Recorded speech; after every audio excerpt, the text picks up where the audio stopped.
Welcome everyone to another exciting adventure through the world of Whitefell. Today we find our heroic gentleman known as Julius Black, known by few as just a normal student, but by others, a hero of the town of Darkfeather, well known as the city of Senjin now, after they have successfully defeated the boss and saved the people. We now rush inwards to his last moments to pick up on his very special solo edition. And now joining us is Julius Black. How's everything going, Julius? Pretty good, pretty good. All right, so we're going to pick up from where we last left off. You're in town. Everyone just celebrated you. They did just tell you that you are going to get an orphanage built in your name. So they're going to ask you kind of some schematics before you get too far away from the immediate conversation with the construction workers. So what would you kind of like it to look like? And it's an orphanage for children. Okay. I think I want it to look something like a wizard's castle, so that the orphans can know the magic in this world. I say to the carpenter. The carpenter looks at you and he kind of looks and I would need some plans. Have you ever heard of the wizard school? No, I haven't, but now I have. Let's go there. So the wizard school is located kind of on the east side of Whitefell. Go there. There should be a ancient clock tower. The wizards at this clock tower should know the mechanics and the workarounds on constructing magical buildings. So go to them and inquire that we are looking for blueprints on the magical orphanage. And once you acquire them, bring them back to us and we'll gladly build it for you.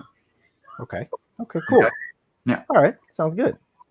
Okay. So we're going to bring up kind of a map here on the side. Just give me one moment. And then that way you can see where we're at in Whitefell. Okay. You can also choose, if you wanted to relocate yourself to another place, or continue to wander through the town of or now it's not the town, but the city of Senjin. Mm-hmm. So we're going to open up that shared screen now.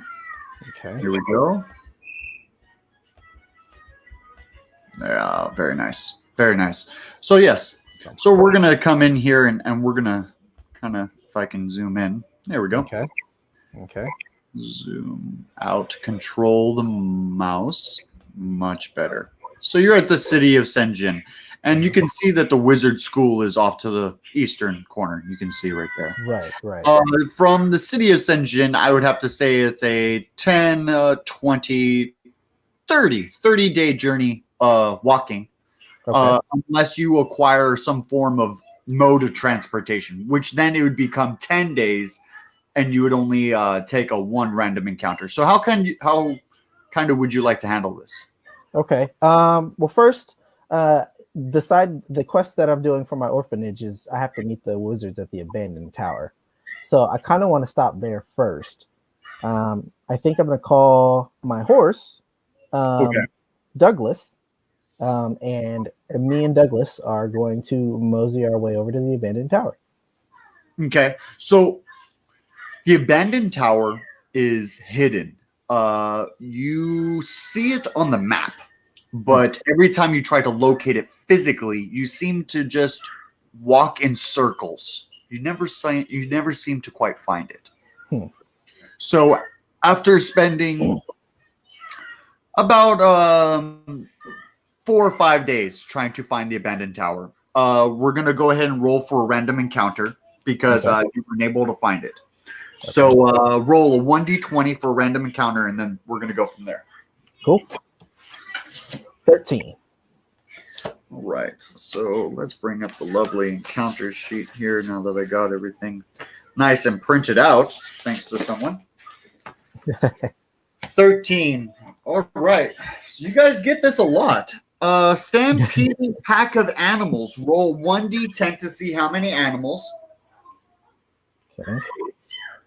3. 3. Okay, so now what you're going to do is you're going to roll a 1d20 to see what animal is stampeding towards you.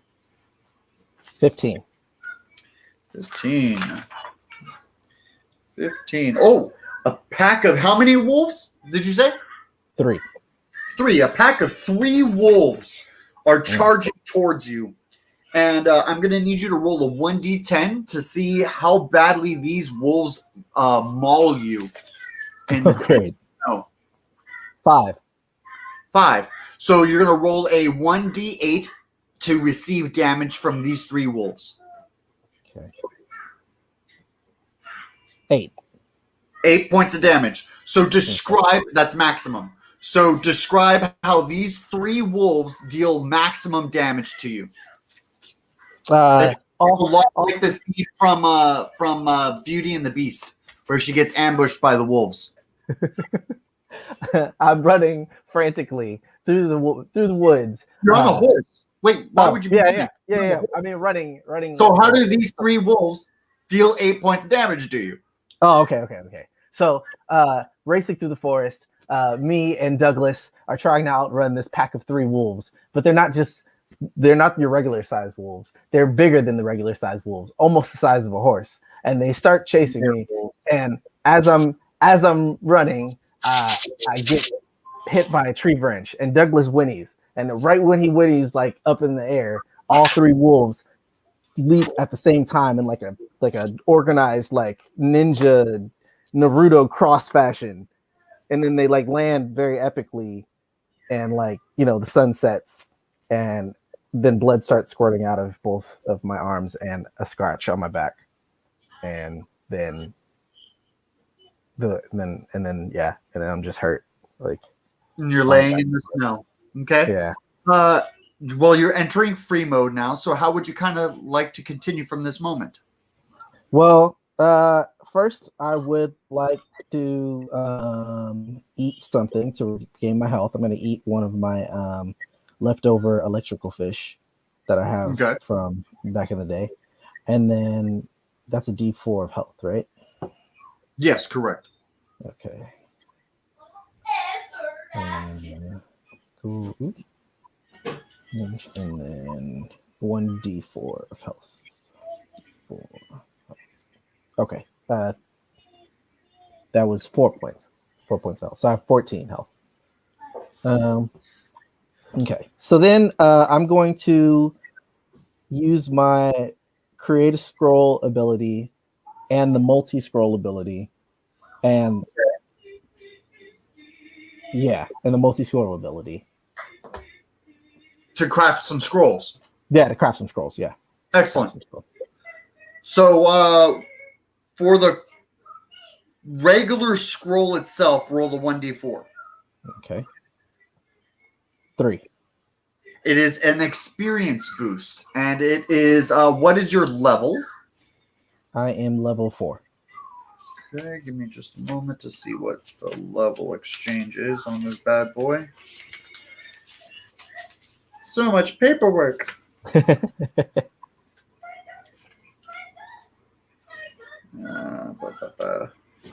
I have it somewhere else? Where the heck do I got it? No. Okay, so I gotta kind of go through this paperwork here. Oh, there it is. Aha, I found it. I found you. Yes, I did. Okay, you are level 4, right? Yes. Okay, so the experience that you receive is 1,500 points. For that potion. For this experience scroll. Oh, okay. 1,500. Okay. And then how many do I get? Huh? How many do I get? Well, I don't know. Did you use 2 spells at the same time? No, I used the create a scroll in conjunction with the create create multi-scroll, or are those two different spells? So now that you're doing that, roll your multi-scroll. So is it a 1d4? Yeah. So that's how many scrolls you made of this experience scroll. Oh, okay, cool. All right. So, one. Wow. You should be counting on that electronic dice maker, Brett. It's terrible. Okay, so let me add that to my bag. 1,500 experience XP scroll. Cool. And I will save that for later when I get a little closer to my EXP. I guess at this point, since I can't find the abandoned tower just by looking around,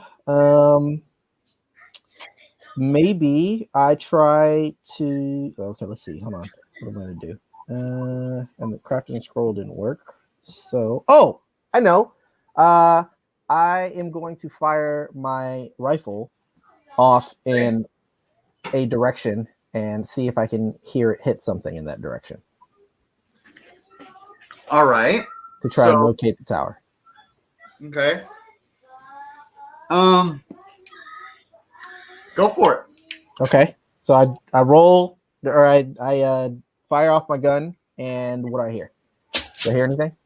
You hear the echo of a clang off in the distance, off of a rock, and you see some crows fly off in the distance. Okay, so that was terribly ineffective. All right. Well, I'm going to use, since it's a new day, I'm going to use my patch jacket, to tear one of the patches off, and I'm going to transform it into a magical compass that points to wherever I want to go. At this okay, it'll only last for 30 minutes. Right. Okay, cool. So I tell the compass that I want to get to the abandoned tower and to show me the way. All right. So you walk straight into the forest. I'm holding Ion, by the way, still too. Fine. Okay, cool. And you notice Douglas. the foot tracks in the floor. That after you're ambushed, after you're bleeding, that for some reason, when you follow the compass, you actually follow your own tracks. But when you stray from your tracks, you end up in the same place. And it confuses you because why would you walk the same path that you already have? Because you've already checked there. But you follow the compass instead. And you keep on the compass's path. And it leads you to a set of trees that are very close together. When you get up to them, you can kind of squeeze your body through. And when you make it on the other side, you see a large clearing with a stone tower sitting in the middle. And it's exactly the way you see it on the map. That's exactly what it looks like. Okay? Mm-hmm. And when you arrive, you stumble upon an open field with a large square stone tower standing tall above the forest in the middle. The air is light here and kind of hard to breathe. So you're going to take one level of exhaustion. Okay. This place seems to be void of life, void of any vegetation whatsoever. The sun doesn't move. Entire hours go by as you stare up into the skies. The sun stays exactly in the same place as you originally discovered it. Time appears to literally stand still here. It's quiet. So quiet you can hear every sound that you make echo infinitely. The tower has a crumbling staircase on one side. They are too destroyed and eroded to try to climb or attempt to transverse over and up to one of the openings in the top of the tower. From your position, you can see only one entrance to the tower, a small window at the very top. over 400 feet off of the ground. Next to the tower is a small house with a blue roof. It is also seems to be recently built, but at the same time suddenly abandoned. Inside Julius, Black can find strange scrolls with foreign symbols and oddly no written words, just hieroglyphs and pictographs. From what Julius can gather from the conditions of the home, the person who lived here was trying to crack some sort of moon phase code, as the pictures are corresponding with different phases of the moon. The rest of the house seems to be empty except a bed and a table filled with a various sack of scrolls and an ink dowel, accompanied by a well carved into a wooden chair. What would you like to do? Let's investigate the inkwell in the room. The inkwell Chair. is made out of ancient powder, so the ink is very, very dry on the inside. Mhm. There's the well-carved chair is positioned in such a way that when you sit in it, you can write your scrolls, you can do everything. So it's got like the slider that comes over. It's Okay. it's really expertly designed in how it's presented.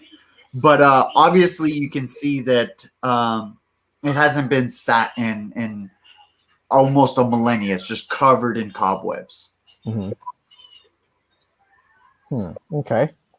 Well, looks like I could do some scroll writing here. I did use my create a scroll, but I still have my level 1 create a spell scroll.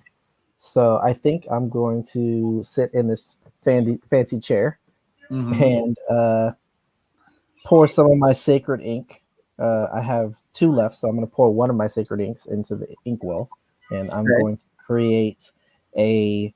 Now that you did, the ink changes into enchanted sacred ink. Ooh. Well, this is gonna be good. Okay, so I am going to take my. Before I do this, before I continue, I want to use my identify magic item cantrip on my grandfather's magical pen that got swapped with the demon's magical pen. Okay, so it tells you that you're with the demonic one. Right. You guys dropped all the demonic ones. Oh, I lost my pen then. Damn. Okay, all right. Well, I was so genius, but yeah. all of your stuff is in a desert somewhere. all the cursed items are in a sack. Remember? Yeah, they're in a sack in the desert. Okay, let me delete this out of my thing. Dang, I was hoping I could use that pen. All right, well, that's fine. I'll just use a regular. I won't use the magical ink pen. And I sit down in the chair and I write out I craft a spell scroll that deals times 2 damage. I'm gonna use my 3rd level 3 scrolls deal times 2 damage on the. Yeah. So, are you gonna use the enchanted ink that you just made? Yes. Okay, give yourself 100 experience points for crafting the ink first of all. Oh, cool. And then you're gonna notice that when you write with this ink, that letters aren't letters. They turn into shapes of creatures. And in your mind, you know what you're writing out. But on the paper, all you see is pictographs. Oh, wow. Okay. And what's going to change is the spell that you craft right now that deals 2 times damage is going to be, you're going to summon a monster instead of creating a spell. And that monster is going to have the spell's effects. So roll for spell. Okay. Oops. D20. Yes, sir. Okay. Well, you have your spell chart crafted, right? Your 1 through 20. Oh, dang! I didn't do that. But I did have the player's handbook. So let me. Or you could just go on the Google real quick, put 5e level 1 spells. Oh, there we go. Okay, 5B level 1. Oh, here we go. Cool. Spells by level. All right, first level. Let's see. Okay, all right, let's do that. And then just roll a 1d20 and then just go down that list. Okay, cool. Let me roll it. 1d20. I got 6. 1, 2, 3, 4, 5, 6. Charm person. Okay, so you basically create a sexy woman, Oh, and man. she can instantaneously charm any foe. So, Awesome. except bosses, you can't use it on bosses. Okay. Let me put that in my bag then. But so charmed enemies are 100% obedient for 30 minutes. Okay. Okay, so they'll literally do. You're breaking up. 30 minutes. Anything you tell them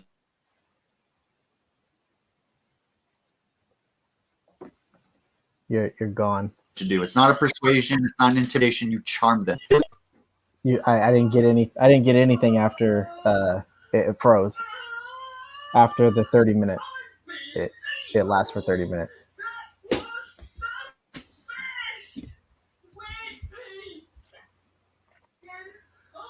There you go. Sorry for the lapse of internet there. Okay, so yeah. What was your question? I didn't hear anything after you said it lasts for 30 minutes. The charm lasts for 30 minutes. Oh, that it's basically like Oddish's sweet scent. You know, Okay. You could charm multiple people. So if it's like a whole group inside of a tavern, you can charm everyone and then just convince them all to like commit suicide or some shit. You know? Oh, okay. Yeah. Okay. It's 100% obedience for 30 minutes. I'm gonna call it the sexy jutsu scroll. Yeah, that's basically what it is. Yeah. Okay. Literally. Cool. Okay. So now that I've crafted this cool scroll, But you do realize that you're the one that transforms into the chick, right? Oh, I didn't know that. Okay. I thought it summoned something. Okay. All right. No. I rolled for whether or not you were going to summon or whether or not you were going to transform into it, and you transform into it. And I transform into it. Great. Okay. Sexy jutsu. That's why I said it's literally what you just described. Okay. Sexy jutsu scroll. Great. All right.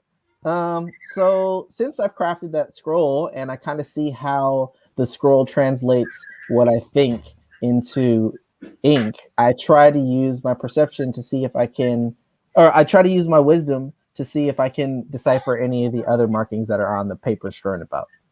All of the other papers are just different descriptions of the architecture of the building. Different attempts of him trying to get, or whoever it was, trying to get up into the tower and unsuccessful every single time.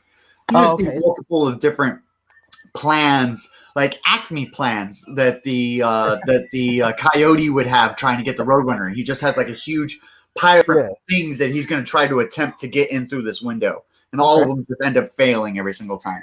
Okay. All right. Well, then let me see if I can use. Let's see. Let me see if I can use my.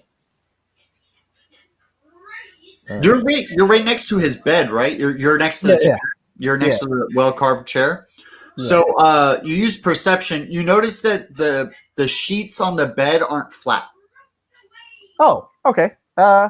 There might be somebody here. So let me walk over to the bed and see if there's somebody sleeping in the bed.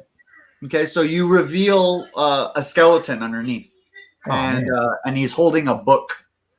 He's holding a book. Before I recklessly take the book from his arms, I politely ask the skeleton if I can take a look at the book. Can you speak undead? No, I speak Then deep speak. no, you just speak to a corpse. Then what do you say to Oh, the corpse? hey man, you look comfortable there. But I'm just gonna borrow the book real quick. I'll give it right back. Okay, so you grab it and it slowly like pulls away his arms and his like hands snap away at the wrists and they're just like holding onto the book. You You hold have on. two hands on the side of the book. Wow. I guess I should give you a hand. Ha ha ha ha ha ha. As I nervously take the hands off the book and All give right. them back. You notice that the book is sealed, but it's not sealed by a lock. It's just gravity sealed.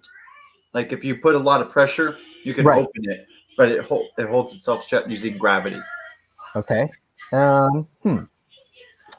Let's see. I pick up one of the hands from the. Actually, I pick up both hands from the skeleton, and I place both of the hands on either side of the book and attempt to pull them open using his hands. And it works. Yes. Let's go. Yeah. Yeah. Okay. So on the inside, it has a detailed information about the folklore behind the abandoned tower. Okay. Would you like to read it? I would definitely love to read it. Okay, so the folklore behind the building is that it was built by E. Sloan himself as a final act to hide his great weapon after the purge or the Grand War that happened. The Grand War is the reason why the pits look like the pits today.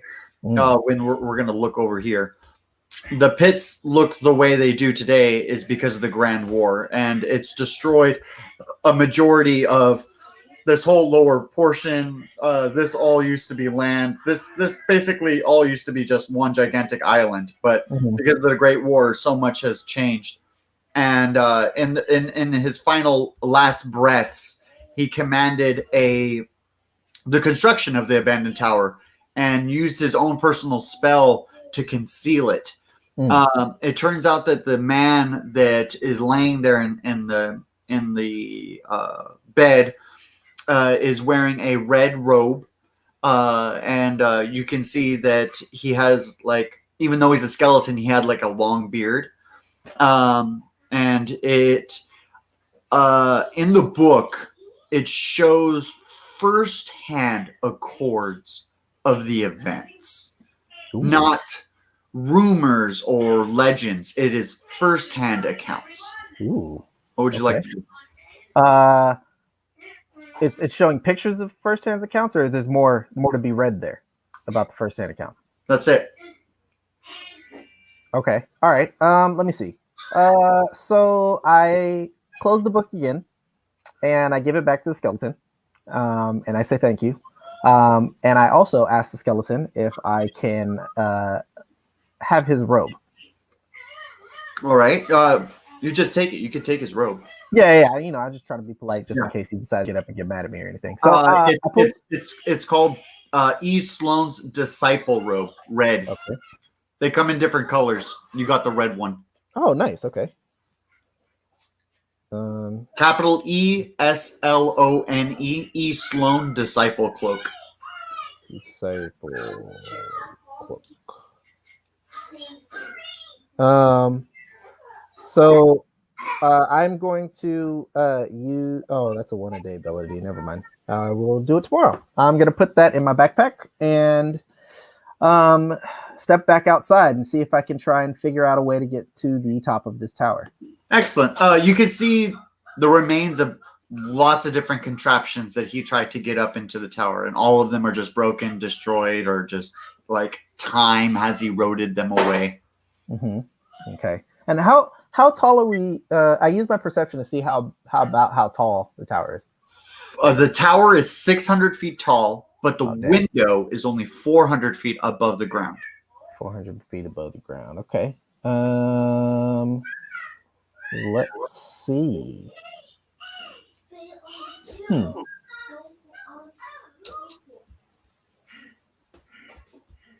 I know. I use my perception to look around at all of the junk contraptions to see if I can find a tube. Okay. Perception check. Actually, investigation check because you're investigating. Okay, investigation check. Let's see. So that is 16 plus 3, so 19. 19. So you don't just find one, but you find 3. 3. Okay, cool. And how long are these ones that I found? These tubes that I found? Let's say that they're around 10 feet each. 10 feet each. Okay. So I realize that I only need one for the plan I'm thinking of, and okay. I go ahead and I put that, and I take that one and I put it right next to the wall underneath the window. Okay. All right. And then I get inside of it, and I'm going to use my Boots of the Phoenix to kick the ground and create an explosion that'll propel me up. Awesome. So we're gonna roll a. You have a calculator. You have the dice thing. So do a 1d100 to see the percentile of the way up. You made it. Okay. Let's hope you got 100. Yeah, no. Or at least tall enough to where I can. Oh wait, actually, you know what? How do I go D100?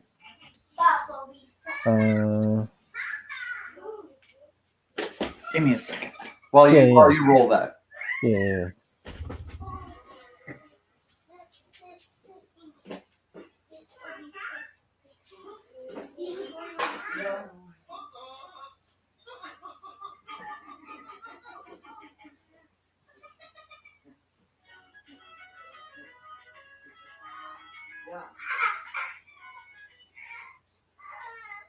Well, I know what's wrong. You don't want to watch the show anymore. I know you don't want to watch the show. Wait, can I play the racing? You don't want the show.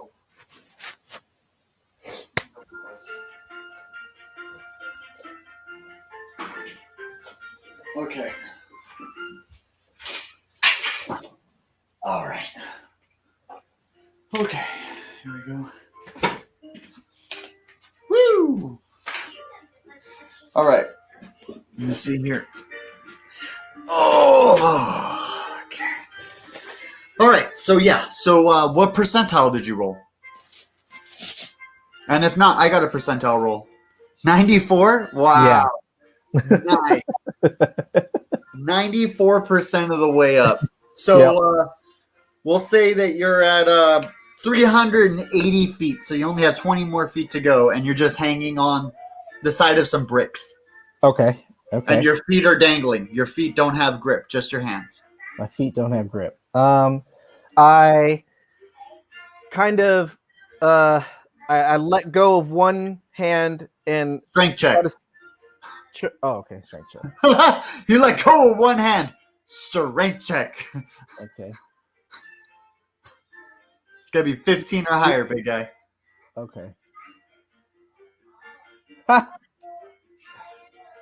15. Dude, nice. All right. Your one arm is beefy enough to hold your weight. Okay. I reach in my backpack and I grab the grappling hook and rope that I have. And try and hook it and throw it to hook on the window. And then you spin it in your one hand and then you throw it up? Yeah, spin it in my hand and throw it up. Okay, cool. All right. And then so you get it up into it. Try to pull on the rope. Okay, I pull on the rope with the so I'm gonna see if it caught onto anything. Okay. 1 caught onto nothing. The hook flies out of the window and flies next to your side. Great. Okay. Let's Arm's see. Getting tired. Level 2 exhaustion. Oh man. Okay. Level 2 exhaustion. Well, I am going to oh man. I'm getting tired again. I'm gonna use the crowbar in my backpack to latch onto the wall above me. To like pierce into the wall? Yeah, to grip and like pierce into the wall. Okay. All right. And then, so what are you going to do from there, though? I'm once it's locked into the wall, I'm gonna, use the reach for another brick in the wall, and then do like a climbing kind of motion. Okay, so we'll do a acrobatics check for that one. Okay. And you have level 2 exhaustion, so you're going to have a disadvantage on this ability check, and you're going to need to do higher than a 10. Okay. So roll twice and choose the lesser of the two.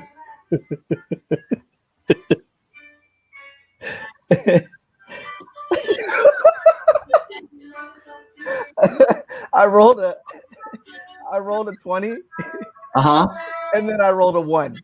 Oh my god.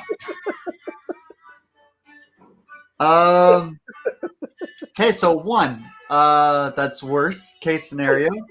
So you get all the way up to the ledge. You're inside of the window.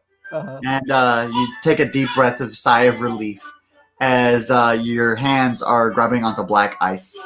And you slowly have a comical slide backwards as you let go. And you start to fall 400 feet down to the ground. You have what is it called?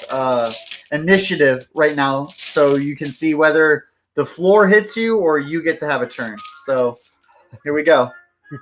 I rolled an 11. I rolled a 6. Yeah, ground met you first. Great. So you're going to take 2d10 bludgeoning. Awesome. 2 times d10. I am unconscious. Awesome. So while you're unconscious, you're going to get one more level of exhaustion. So you're at level 3 exhaustion. And you break a bone. So we're going to say you break your leg. Awesome. All right. So we're going to roll how many hours you remain unconscious. Do you have a way of reviving yourself? No. No. I don't think so. All right. So hold on a second. 15 hours go by and you awaken. All right. With 1 health point. With 1 health point. Awesome. And a broken leg. And a broken leg. Mm-hmm. Okay. So narrate what's happening now that you enter free mode after 15 hours of being passed out. Okay. When I wake up, it's still clearly day because time here doesn't change. Correct. And it's snowing. It's snow on the floor. It's snowing. Yeah. Fortunately, because time doesn't move here, that means that since there's no time, I haven't frozen to death because I'm perpetually stuck in this instance of heat. As well as since my leg is broken, it hasn't moved past the point of being broken. It's just like at that initial break. So there's intense pain. That's why you never died, but you stayed at 1 health point. I stayed at 1 health point. Yep. So there's this intense pain. I look at the leg to see if it is fractured or if it is actually like broken. All right. Give me a second. Okay. Your bone is sticking out. Great. Awesome. Cool. The blood doesn't seem to pool out of your leg, though. It's like coagulated in time. Okay. All right. So it looks like this is kind of frustrating. All right. So I'm going to. I'm going to. I'm going to put on the Eastloan Disciple Cloak. Okay. And so see if that helps. When you put it on, you hear a voice in the background. Mm-hmm. It asks you who you are first, and you don't quite hear it. A few moments go by, and you hear it again. Okay. I am going to speak. My name's Julius, and my leg's broken. So, mysterious voice, if you can give me a hand, I'd appreciate it. It has a hoodie. Would you like to put the hoodie on? Oh yeah, I don the hoodie. Yeah, Okay, so definitely. when you don the hoodie, this magical mirror creates in the hoodie hole itself. So once you get it past your face, it creates a portal. Oh, And cool. you can see through a bedroom. And there's a man that walks in through a door. It's very old. He's kind of crouched over and he's holding a little candle that's shaking back and forth because his hand's really old. And this is what you see. I say, hey, sir. I don't mean to bother you in your house, but my leg's broken, and I don't know how I'm seeing you, but you might have an answer to fixing this. So the entire time of you speaking, you notice that all of your voice kind of just reverberates in on itself, and you can't really. It's like you're talking in your own head. He's unbeknownst to what's going on, but as soon as he pulls the blanket covers over the side and he puts the candle down, he stares upwards and he locks eyes with you.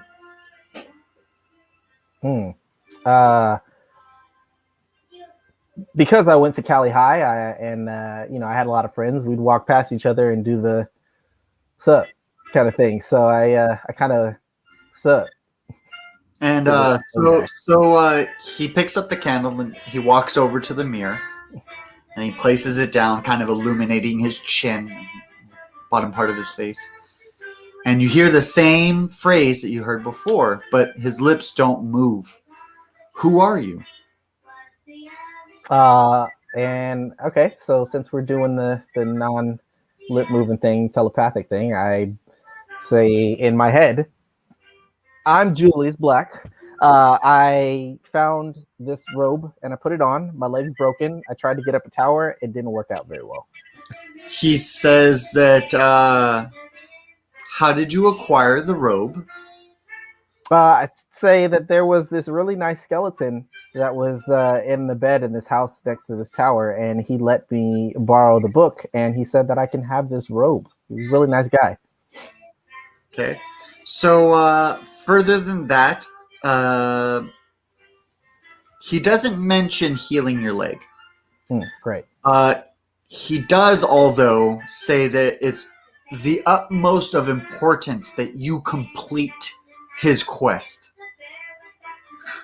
Okay, great. So I think in my head, hey, if you really want me to complete this quest, you gotta tell me somehow to heal my leg. I can't move, man. I'm broken. Okay. So he says that he can't heal you. He says that you need to heal yourself, for the place you're in is very hard to locate.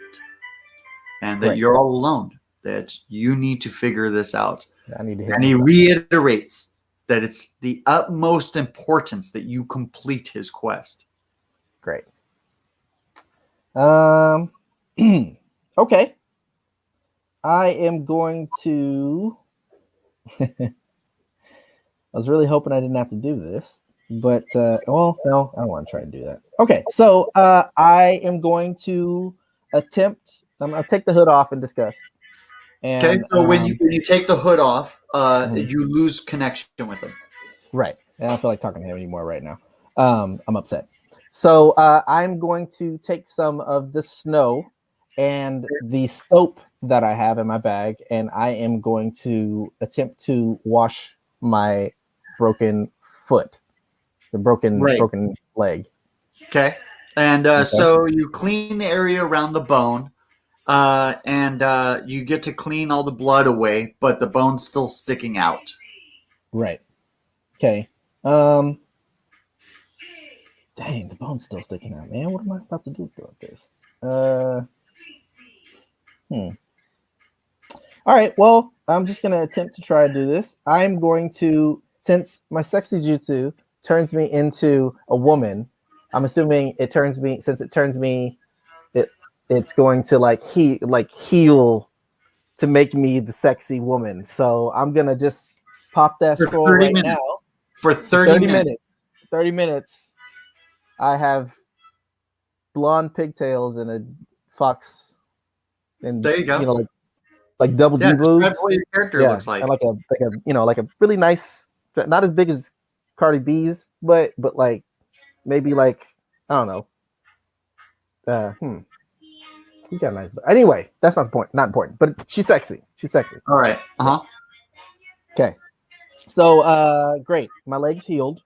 I'm now sexy as hell. I put back on the hood. Okay. And Now he sees a woman's face. He asks, "Who are you?" I say, it doesn't matter who I am because now you're charmed. And you Yes, have to do I was everything about that to say he's 100% charmed once he sees you. Yeah.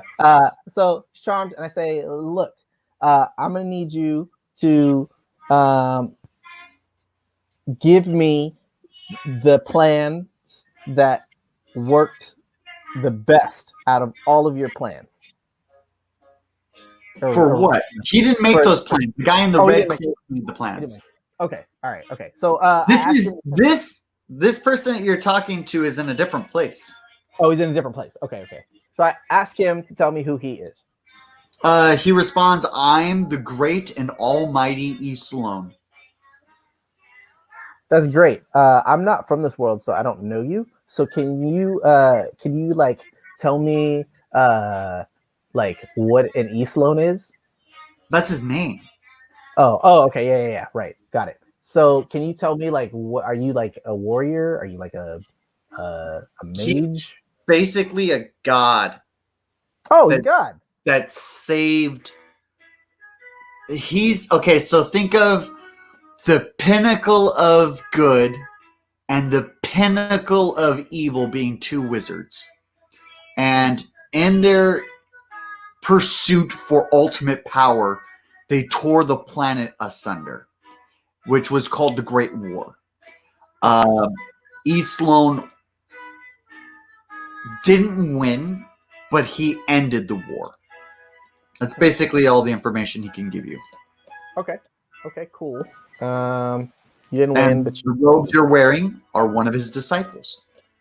Oh, right. Okay. So, all right. I guess I'll just get to it then. And I take the hood off again. Okay. I put it back on again, and I say, "Hey, I'm going to contact you if I actually need you for something. I probably won't look like this. I'll look like the other guy, but you're going to do whatever he says as well." He's all like, "I will do whatever the other guy says as well." Excellent.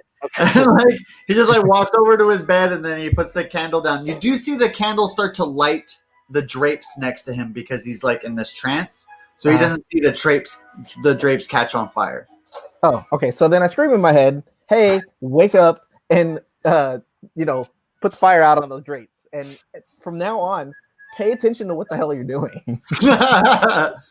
He's like, "I will pay attention to what I'm doing," and like he picks up his like bedpan that's full of piss. He just like throws it on the curtain, putting it out, and you see him just like lay in his bed and go to sleep.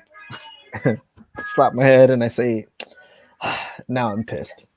And I take the hood off and I put it back in my backpack. Now that I'm sexy jutsu lady woman Naruto, I'm going to go and look around to see if I can find anything that can help me ascend the tower. You find a catapult. You find a catapult. Great, a catapult. That's not going to work out the way I want it to. Okay, so, okay, so I take the pieces of the catapult and I repair the catapult. Okay, well, the catapult is already built. It's already in a position aiming towards the window. The only thing you notice is that the firing mechanism needs to be kicked really, really hard to activate the firing mechanism. So you need to somehow be in the trebuchet's bucket and activate the lever at the same time. With a really hard kick. Or some form of push or pull of a DC of 15 or higher. Okay. Let's see. I don't want to do that. I don't want to throw that. Oh, hey, guess what I still have in my bag? My 10-foot ladder. Would you say that the switch is about 10 feet away? Sure. Okay, cool. So, it looks like I'm only going to have one shot at this. So, I'm going to use my insight. I think it would be insight. Oh no, I'm gonna use my perception to gauge whether if I shoot this catapult, if it will really get me through the window or if I'll hit the wall. It looked like there was a lot of plan put into its exact placement. That's what your perception gets you. All right. Well. Okay. So I am going to. How about I do this? Okay. All right. Got it. I'm gonna go into the house and I'm going to take the man's blanket and I'm going to place the blanket inside of the catapult.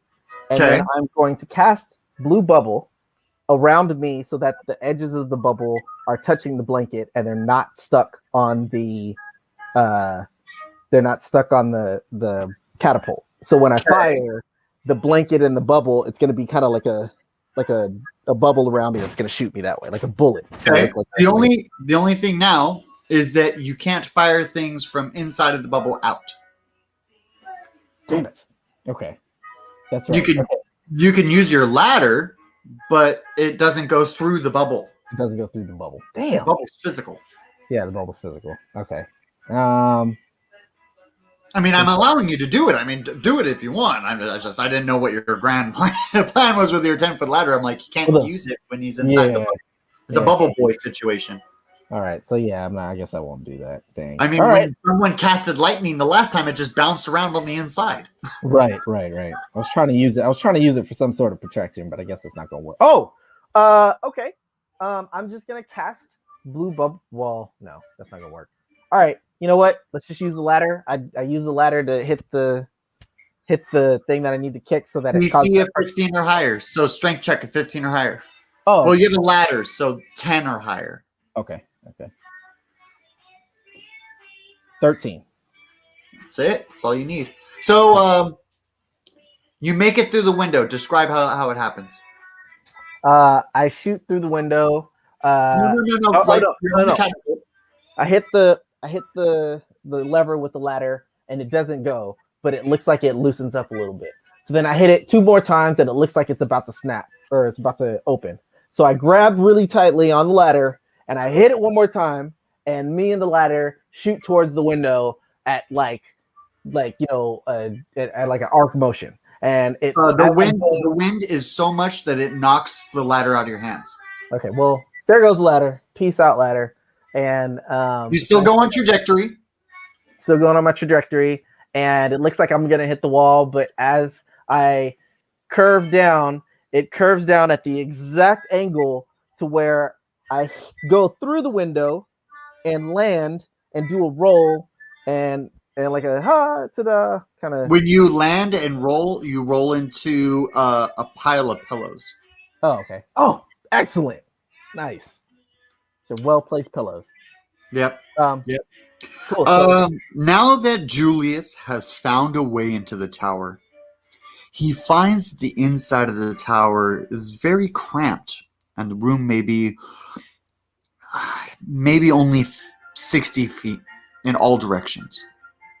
The room is round in nature, and the room has bare gray walls, a gray ceiling, and a plain floor. There is a single black candle positioned exactly in the center of the room. It's placed on top of a glass pillar. What do you do? Well, first, since even though I transformed and it healed my leg, I didn't actually heal myself, so I still only have 1 HP. So before I do anything, I'm going to eat half you can't heal while you're in your jutsu. Oh, damn. Okay. All right. Yeah. Give me a second. I gotta take care of my son. Yeah. But figure it out, definitely. Mm-hmm.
Huh?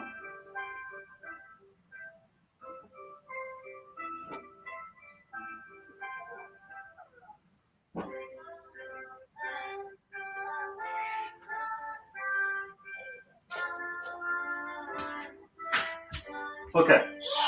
So, yeah. Go ahead. What's going on? I'm going to use my hooded lantern and one of my oil flasks to light up the room, create a fire to where I can see if I want to light this candle or not. All right. The room is completely empty. There's nothing there except some bare drapes and the few pillows that you landed on. And the candle on top of the thing.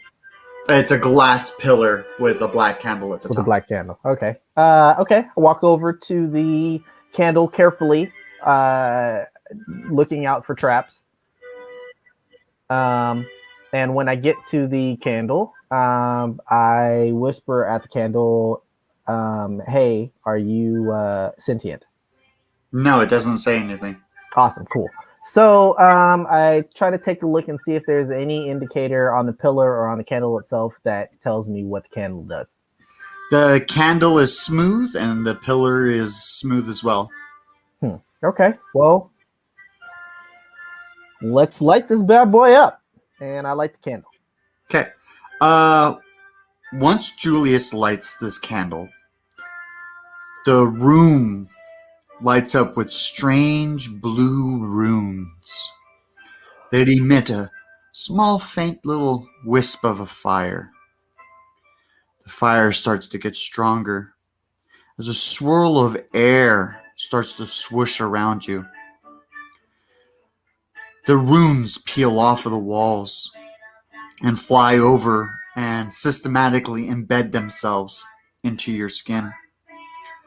Your flesh starts to burn with these symbols, and it's permanent. From the rest of the game, you will have these symbols permanently burnt into your flesh. Cool. They glow with intensity, and they emit a small fire, blue, and release a green smoke after they are kind of dimmed out at the tips.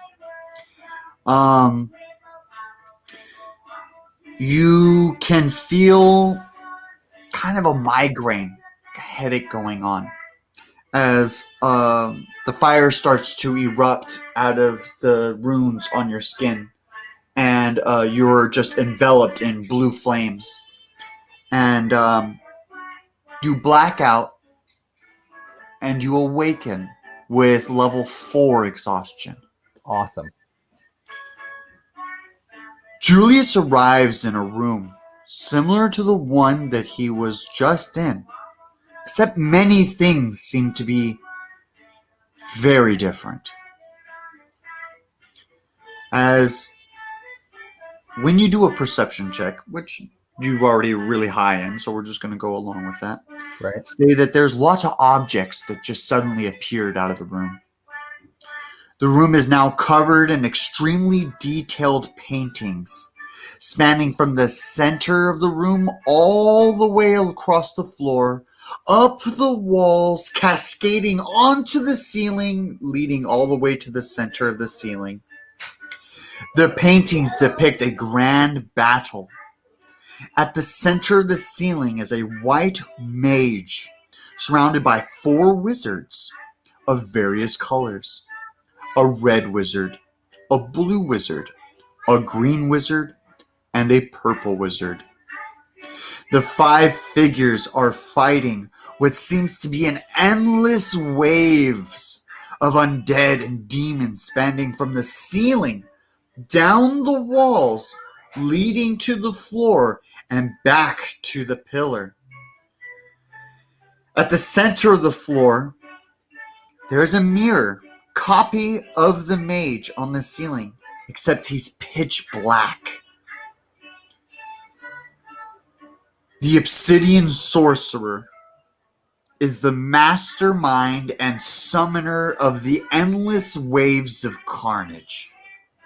There also appears to be 3 massive symbols engraved deep into the stone.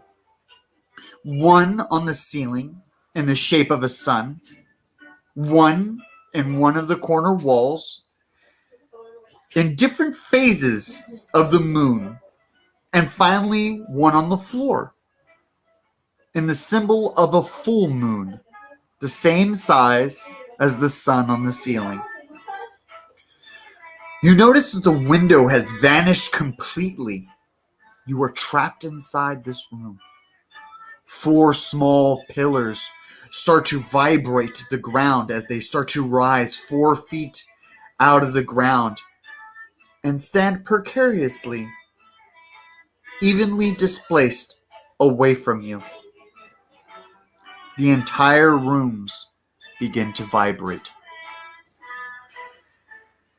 The 4 pillars are each different colored stone with a unique eye carved into the top face of the pillars. The 4 pillars begin to glow bright and illuminate with 4 different colored spirits: a red one, a green one, a purple one, and a blue one. They rise out of the pillars, standing tall above you. The first spirit, red, strong, speaks out. Where is he, Sloan? Most trusted guard. We are the keepers of his most powerful weapon. Require one more sacrifice to obtain the Eye of Timaeus. And he just like stops. Well, Eastloan is a very old man, and he lives in a house with pea-covered drapes. And he also asked me to complete his mission. So I'm not quite sure what that entails, but maybe you might know. His voice bellows and shakes the room. To gain the historic item you seek, we first require 1 sacrifice each. The green spirit follows by saying timidly, I require a sacrifice of earth to gain my favor. Okay. Hey, I'm going to give you this rifle bullet that is made out of the finest steel. Out of metal. Metal earth. from earth. Yeah. So here you go. I'm gonna give you that. So you don't give it to him. You place it on the pillar. Oh, right. Okay, cool. Yeah. And the pillar illuminates with green, and it shoots all the way to the top. And he says, accepted. He's timid, so accepted. Yes. All right. The blue spirit speaks out. He's got glasses. He's very intellectual. He says, I require a sacrifice of water for my favor. Okay. You look like a pretty cool guy, and with your wisdom and everything, so you must write a lot. I am going to give you my last sacred ink, because you're kind of cool guy.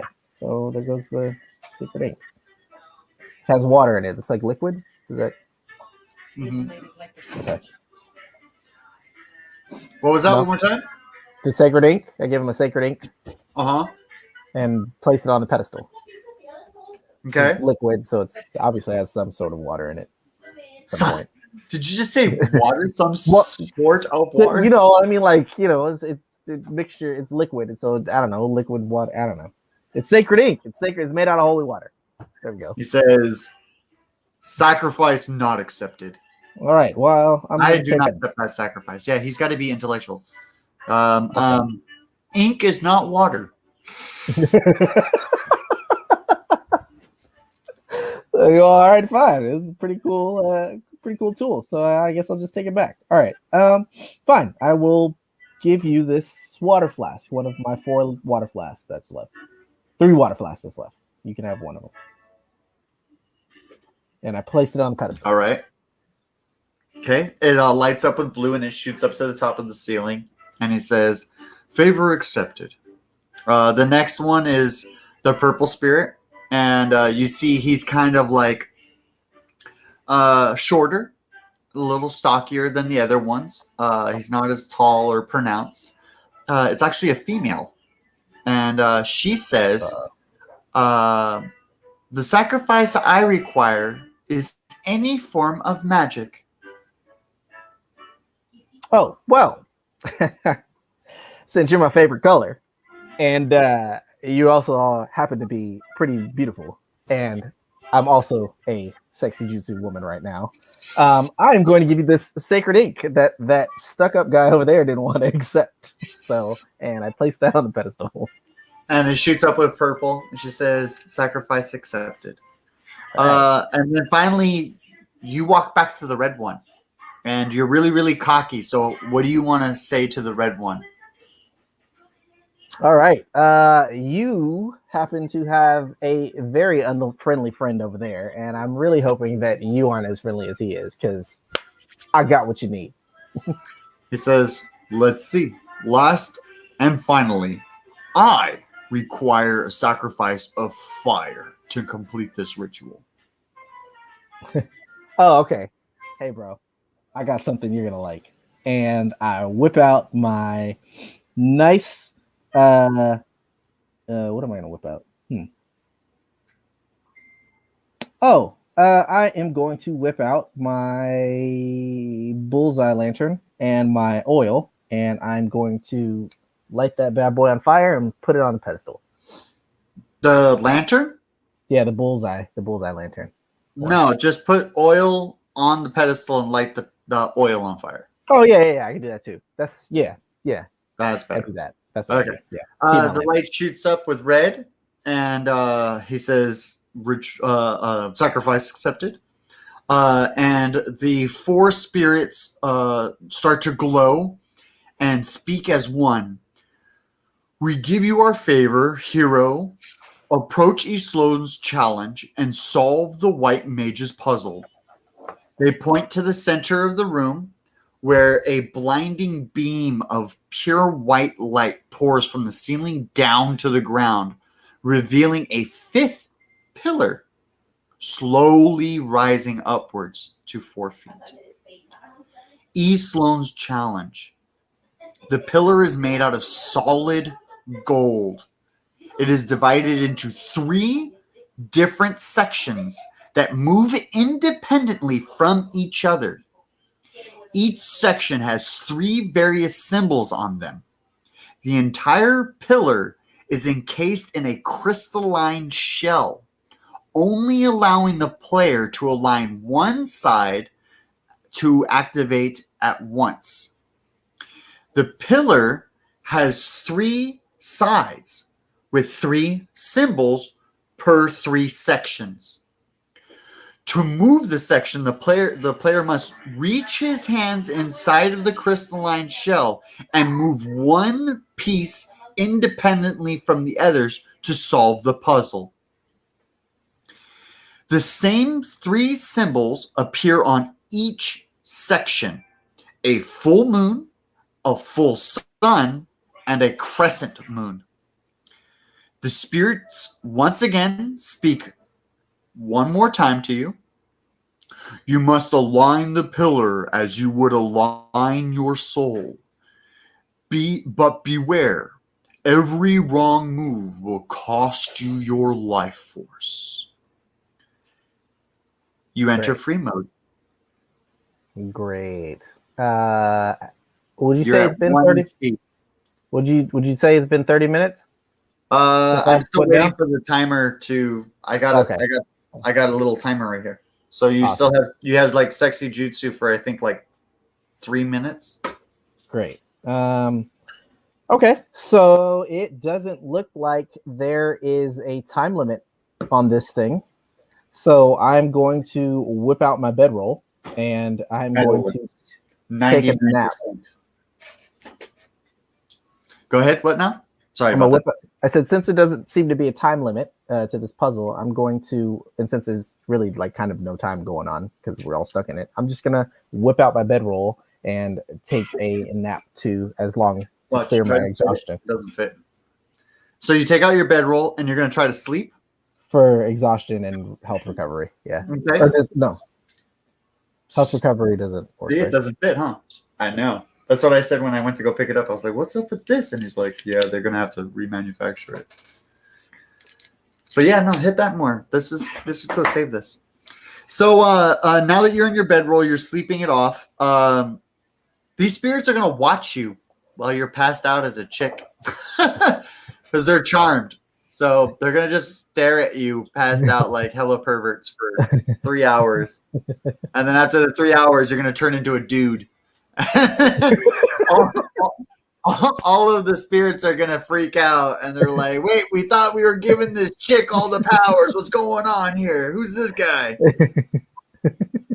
So now that you transform into your regular self, you're kind of sweating as it's hot inside this room. There's no airflow. You have exactly about 45 minutes left of air left in the room because you've been breathing all of it up. So what do you want to do? You do feel like there's no air. That's how you awake. So we want to narrate that. How do you wake up? I wake up gasping for breath, really hot, but happy that my legs healed. And I go and I reach into my bag and I eat 5 pounds of the scorpions that I got in the desert to regain some health. Okay. So when you regain all your health, you're going to use your awesome perception to stare down at your leg, which still has a bone sticking right out of it. God damn it. Damn it. Okay. I mean, you heal. I mean, how much health points do you heal? You're going to heal. We go for it. But you're still going to have a freaking bone sticking out of your leg. Really? The transformation didn't transform me back to I actually know the one thing that would solve this. And you've had it in your inventory this whole time. And I've been waiting for you to use it. And you haven't. And I'm like, all right, well, maybe he never will. Maybe I don't know if I have it in my inventory. I know what you do, but I'm not going to. That's metagaming. Okay. How much health points do I heal? Is it a D? It's a D6. Oh, right? So I thought the electric fish do 1d6, right? No. I had the scorpions this time that I got from the desert. Oh, those are 1d4. 1d4. Okay, cool. So I'm gonna eat 2 of them and heal for 2d4. And that brings me to hold on. I had 1 HP. My bad. 17. So it's 1d4 per scorpion you eat. Right. So 1 plus 1. Actually, I'll eat 3. I'll eat 3 of them and see. 7 health. All right. Cool. And together with all 3 dice. So now I have. No, that's fine. You have the calculator thing until you gifted your. Julius is getting brand new purple dice. Yes. For his magical enchantments. Nice. Okay, so let's see. I also got Kazumu. Today I gave him a very special Streamlabs donation of $10 so that he can get his first set of golden dice because he's so good at using his Midas touch. Yeah. Here's $10 to get yourself your first set of gold dice. And like everybody in the stream just started laughing. They're like, "Oh my god, he's gonna get gold dice finally!" I was like, "Yeah." And then like Kit turns over, or Sutos leans over to Kazumu, and he's all like, "It was hella funny." He's like, "Now you have no excuses." And I'm like, "What were the excuses in the beginning? What was he giving you?" I was like, "I don't know. Like, I think the digital dice do pretty okay. It's just you guys roll a lot of ones." Nice, yeah. We do. I do a roll like a lot of ones. Yeah. All right. Let me. Oh, this is going out of my inventory. I don't have that anymore. Okay, so let me. Oh, you know what? I forgot. I have my never-ending eraser, and I'm going to use my never-ending eraser to try and erase the wound, erase the broken bone, and yeah, and then use my. Oh yeah, I don't have that anymore. So I'm just gonna attempt to erase. Actually, you know what? No. I have a better idea. I'm going to use my zombified arm to scratch Thank my God. leg. Finally, he used the one thing that I wanted him to use this whole time. So, like, the one thing that would saving grace, and you haven't used it this whole time, I'm going to use my zombie arm to scratch my leg. Like, yes, that is your saving grace. All right. So now I have a zombified leg. Yeah. It's going to be from your kneecap down, or is it from your thigh? Where did the bone break? It broke on the lower part of my leg. It was like the bone that's like sticks in the front of your. Yeah, the calf. Yeah, is that the calf? Yeah, the calf bone. Yeah. Just Okay, so you scratched below the knee. And it scratched below the knee, and it turns. So you have a zombie below the kneecap. Awesome. To the feet. Great. You're basically like a quarter zombie now. I'm a quarter zombie. Yeah. Yeah. I'll allow you to speak zombie. Oh, cool! Awesome. All right. Yeah, I'll allow you to do that. Yeah, you're like a quarter zombie now. You can speak zombie. Yeah. So I get up now on my zombified leg and kind of like, do like the half zombie shuffle where like I walk with one leg, but then like I do the slide zombie thing with the other. And I go over to the dial. And now that I have 7 health points, I actually, you know what? As I walk over there, I'm going to eat another 3 scorpions to replenish some health. Sure. And hope that puts me back up all the way. No shit. I only have 18 health points, so I'm gonna need all the health I can get. Let's see. Heal. Wow! It put me to 13. Okay. So with 13 health, I'm gonna walk over to the pillar, and I have to align these with my soul. Okay. Nope. No. So, do you want me to kind of describe how it looks again, or do you remember how it looks? You said that there's like 3 paragraphs long. I don't really feel like reading it. Right. It's a pillar, and it has 3 sides, and on the sides is 3 dials, right? So it's 3 sections. It's a pillar with 3 sections. Oh, okay. Each section has 3 sides. Okay. And each side has a symbol. Okay. Yeah, and I can rotate it, right? One at a time. Okay. So I align the top one with the sun. Okay. And then I align the middle one with the half moon. The crescent moon. And then I align the bottom one with the full moon. Wow, the first person to ever do that. Jesus. Now that Julius has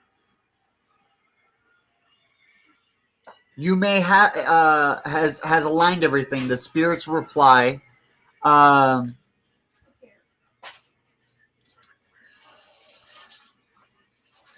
The crystal shell holds the key, and the crystal shell begins to resonate with a loud hum as it melts like liquid water over your arms and down and cascades onto the floor, revealing the solid gold pillar underneath. It also begins to melt. leaving a single glass spire, like a large, like spike that comes really, really sharp to a point at the very, very tip of it. Atop the glass spire is a single dragon's eye perched atop it, just sitting there. The spirits reply to you. That is the weapon. Okay. Cool. Do any of you happen to know what it does? No, they don't reply to you. Okay, cool. Silent treatment. All right. I'm gonna walk over to the dragon's eye and I am going to try and grab it. As soon as you grab it, they call out to you. You may have the relic, but only E. Sloan himself knows the command word to use this mighty weapon. And then you have a vision as soon as you touch the eye. Your entire... You know how people have out-of-body experiences, right? Yeah. Where they feel like they're in a dream? Yeah. So you become out-of-body experience. And you're teleported through memory as the blue runes burn bright green. And and it burns your flesh one more time. And this time you're going to take fire damage of 1d6. Awesome. 1d6 damage. All right, I'm at 10 health to 3. Okay, so describe how much the runes burn your flesh. Okay, so I'm looking at my hands and I'm screaming. I'm like, this burns. And I see that they're making really cool patterns, and I'm thinking to myself, this burns, but this is gonna look so cool when it's over.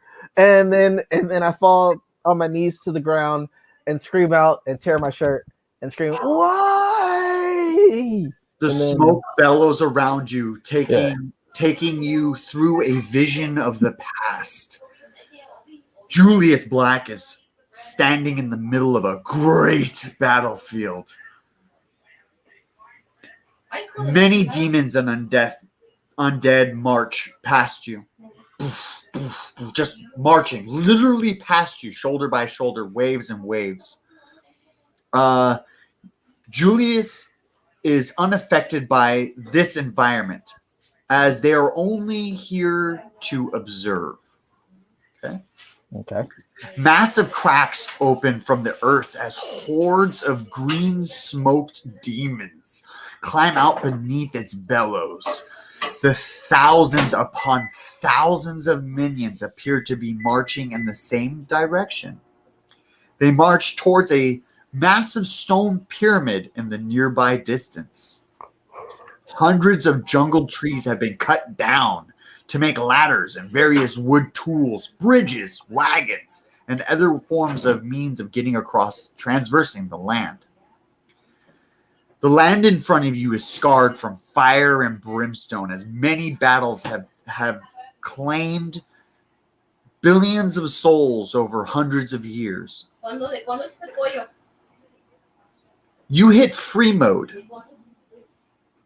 Okay. Right. Well, I'm here in someone's memory in the past, and all these zombies are walking by. They're all marching towards the same direction, towards a massive stone pyramid in the distance. Okay. I try to listen to see if I can decipher any of the zombies' words, because I can speak zombie now. Okay, so basically it's like a mantra or like a chant. Okay. It's find the pyramid, find the pyramid. Okay. All right. These zombies are useless. I can already see you're going over there. All right. So let's just hobble on over to the pyramid and see what's going on over there. The closer Julius approaches, the pyramid in the distance seems to be covered in mountains of bodies. all the way to the ground. The dirt beneath your feet is drenched in black blood and body parts scattered everywhere your eye can possibly see. This war has been going on for far more than a century. It had to have been to accumulate this much carnage and this much devastation. The pyramid is the only structure in sight. And you see, can I have you do a perception check real quick for me? Yes, you can. Let's see.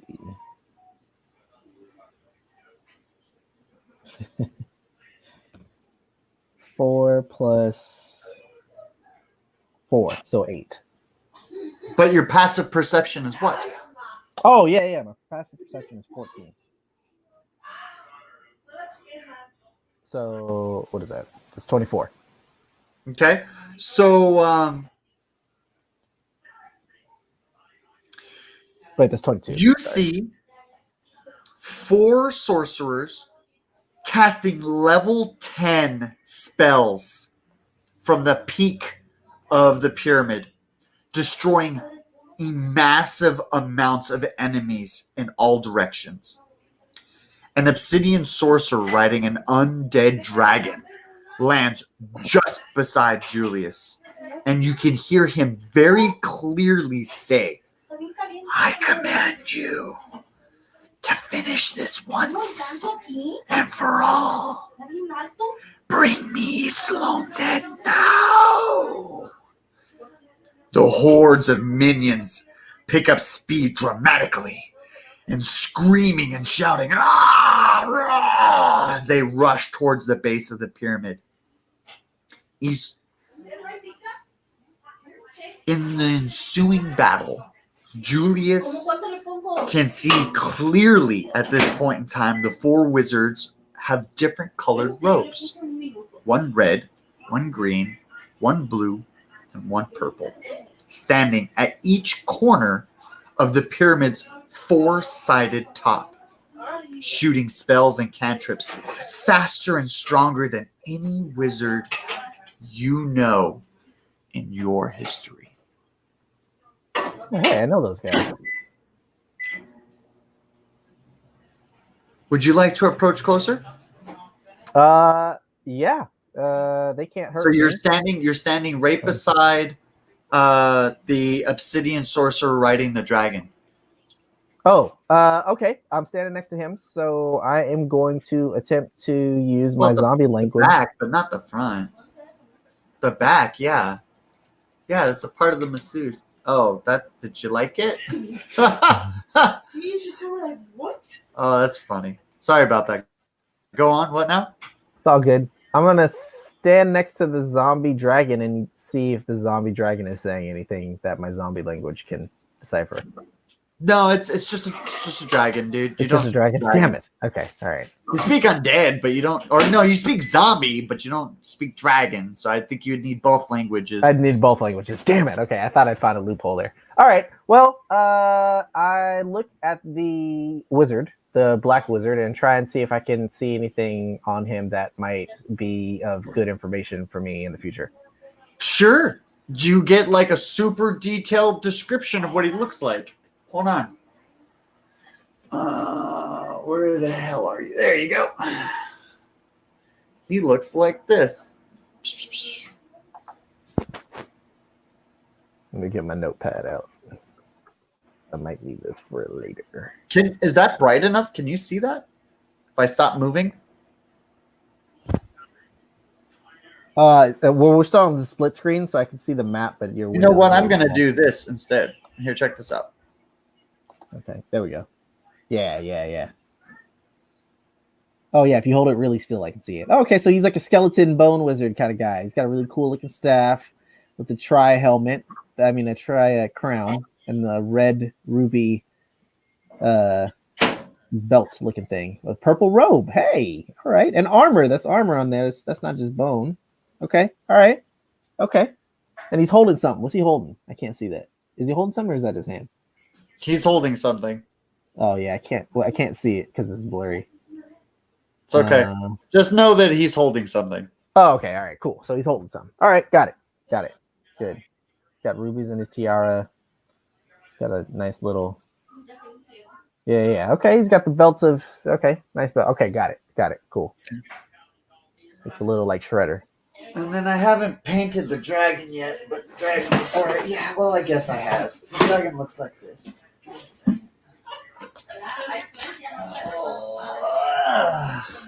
Dragon looks like this. Oh, okay. So he's riding. Where the heck? Paragon. I just had him 5 seconds ago. He's riding the top of the dragon. Oh, okay. Okay, cool. Ooh, wow, that's metal as fuck. Okay, all right. Oh, he's got gold too. The dragon, is that armor, or is he? Are those his like? I'm gonna try to hold it spikes or really horns? still.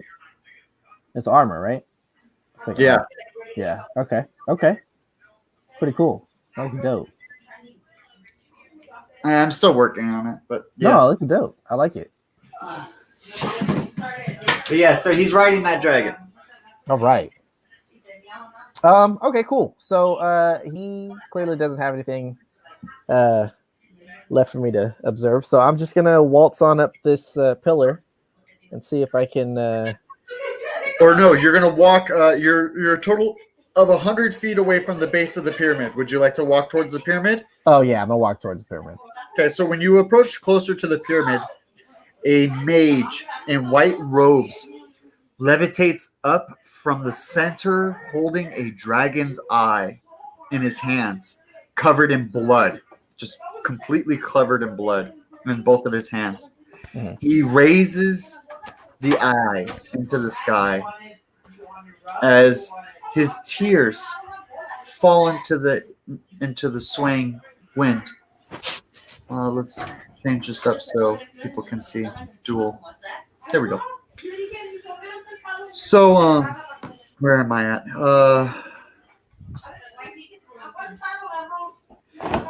As he rises into the air holding the eyeball, you can see the tendon, swaying in the air. Okay. His tears roll down his cheek and flow into the wind and fall to the stone ground below. The sky is pitch black, and dense in clouds, filled with purple lightning, with a strange, thick, coagulant rain, almost like to the thickness of blood. The white mage raises the eye as high as he can into the air as he levitates and speaks a single word. Oh, nice. Okay. Unfortunately, it's too faint for you to hear. Excellent. A beam of solid blue divine light pierces through the sky down onto the wizard and expands infinitely into the distance, vaporizing every creature that the light touches. The obsidian sorcerer jumps off of his dragon and smacks it as it flies away, and he says, "I've been waiting for this for ages." As he explodes into 3 separate pieces that fall to the ground. The light rushes towards you in a blinding rage. You have just a moment to make one more perception check. What do you see? Let's see. Perception check. 14 plus 14 plus 4. That's 32. You got what? 32. 32. 14. Yeah. Okay. So you notice that when he's casting the spell, that the actual dragon eye, the actual membretic organic eye, transforms into a crystalline jewel, like a jewelry piece. Okay. And it's made out of like crystal. And then you're teleported back to the original room. Okay. Cool. All right. Well, that was eventful. Are the use my perception check to look around and see if the floating apparitions of wizards are still around. You return to the original room Oh, the original room. Okay, with all right. the light flowing through the window. Uh-huh. And I can breathe again. the room is unchanged except for the candle, which has completely burned all the way down, and the crystal spire is now covered in the wax. Okay. The sunlight pours through the open window, fresh air breathes in, and for the first time, your player takes a deep breath of air. So, would you like to describe this moment? I breathe very deep and a refresh air, and I take a couple more deep breaths, and I look around the room, and I look at my cool new tattoos, and get up on my zombified leg, and They're not tattoos; they're like literal holes in your arm that Oh. shoot out blue flame Oh, out of the runes continuously, all the time. And then when the blue flame at the very tip emits green smoke. Oh, okay. All the time. Does it smell bad? No. Well, that's up to you. No. Do you want it to smell bad? No, I don't want it to smell bad. No. Then what does it smell like? Does it smell like cinnamon? It smells What like does it smell like? It smells like cocoa butter. There you go. It smells like cocoa butter. Nice. All right. I got the cocoa butter flames. All right, cool. So I'm a walking blowtorch. Just remember that. Yeah, Okay. I would have to say that you create illumination, like 30 feet of illumination. Hell yeah. Okay. Cool. You don't need a torch no more. You are a torch. You're the human torch. I'm a human torch. Cool. I can walk around without I can sell my lanterns. Okay, cool. So now since I'm in the tower, it looks like I'm gonna probably have to try and figure out a way down. So I'm gonna throw all of the pillows out of the window. There is no pillows. Actually, no. Pillows. The pillows. Oh, pillows. Yeah. All of the pillows outside the window. Before you do, you feel a heaviness in your right pocket. Okay. Check my right pocket and see what it is. You're in possession of a crystal dragon eye. And the eyelid is closed shut. Okay. So we're definitely going to need to open this in order to use the power, but I'm probably going to have to use the keyword, which I don't know because Eastlon's the only one that has it. Eastlon is the only one that has it. Okay, cool. So I'm going to go ahead and put that back in my pocket. And then actually, I'm going to put it in. When you put it back in your pocket, before you let go of it, you hear the four spirits speak to you just one last time. The obsidian sorcerer's evil and corruption has already started to plague your world.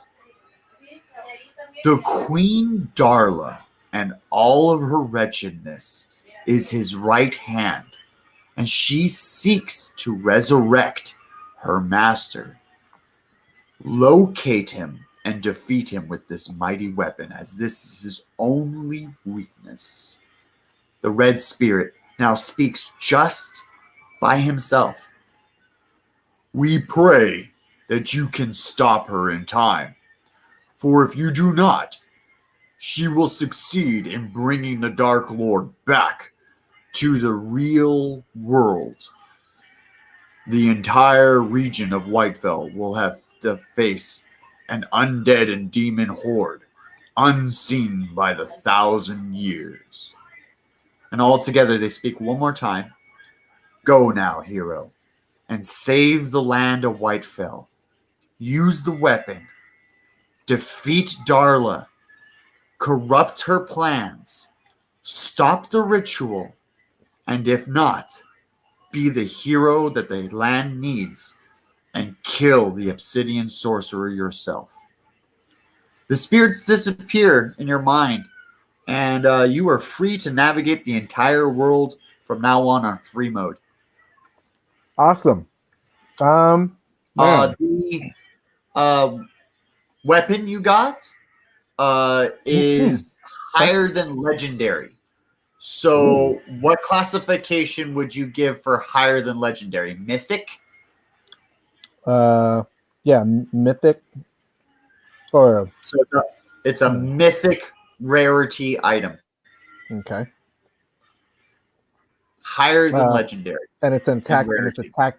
It's an attack item, right? You won't know. Oh, it's just a magic item. I don't know what it is yet. Okay. The eyelid is closed. What is your alignment? I'm neutral. It forces you to be lawful good. Oh, okay. Well, I only halfway wanted to do this, and now I fully want to do it instead of trying to find my way home. All right. So now, if you see criminal acts, you have to engage. If you see crime, you have to engage. If you see criminals, you have to engage. So the bounty of 1,000 gold bars for Hemlock of the Trench, you are very interested in. Awesome. Okay.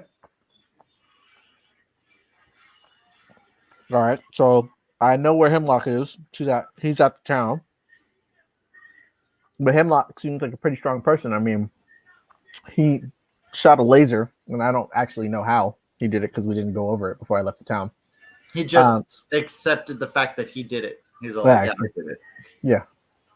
Okay. All right. So it's clearly he's quite stronger than I am right now. So I'm gonna need to get some abilities. I'm gonna need to get some weapons. I'm gonna need to get some power. So I'm going to head towards the destination that I was going, the Wizards School. East Long. It's a 20-day journey. Okay, cool.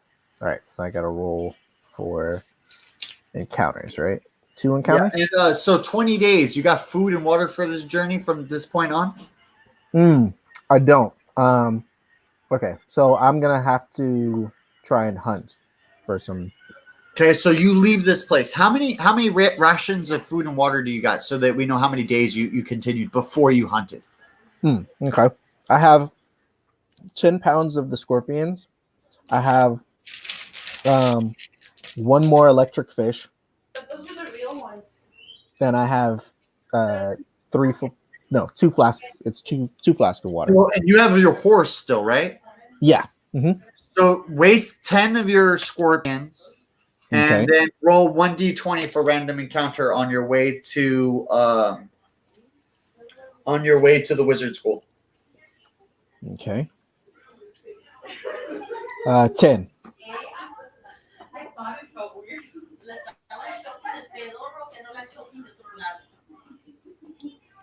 All right, 10. 10? Yeah. A massive earthquake happens beneath your feet. Roll a 1d10 to see the intensity of the earthquake. 1. It was a 1.0 earthquake. You stumble a little and you regain balance. All right. Wow, that was weird. That was crazy. All right. So I guess now I'm in The wizard school. Yeah, I'm at the wizard school. Okay. So all right. So you're on the outer parts. Let me move in the. I gotta take off this helmet. This helmet's killing me. Okay. Yeah. Oh my god, I can't see. It's like super cool to have for a minute, but like your focus is like this the entire time, and then you try to read things. You're like, this isn't working. I'm drinking, and then it's just like this is just not helping at all. Yeah. I know I am. Thank you. Oh, wow. There's so much. Wow. I did really good with this portion. Perfect. Sweet. And I'm going to put it up on the board for you so that you can see. So just give me a second here. So you saw the world map view of it, right? Mm-hmm. Okay. Give me a second here. And I shall... Yeah. Yippers. Is that what we are? Are we old? Old school. They make fun of me We're at old work. farts. They make, although actual old people make fun of me at work. They're like, "You're 24." I'm like, "Yeah." Really? But I have like There aren't any actual old people at work.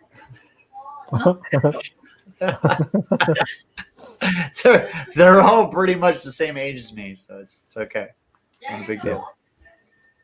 What am I looking for, dude? I'm like looking through this endless list of maps. The wizard school. Thank God. Okay. So like I just like looking through this long list of pictures of all the places you can go to. I'm just like la dee da dee dee da. Like sooner or later I'm gonna see the picture that I am looking for, right? Cool. I found it. I got it. It's okay. It's all right. It's not gonna be the end of the world. It's okay. Oh, that is funny. That's what happens. Here we go. I think I got it. There we go. Okay, so welcome to the Wizard School. Nice. So do you want like to zoom in anywhere specifically? So like, okay, so here. Wait, where am I at? Am I at the gate? I'm about to do that right now. So okay.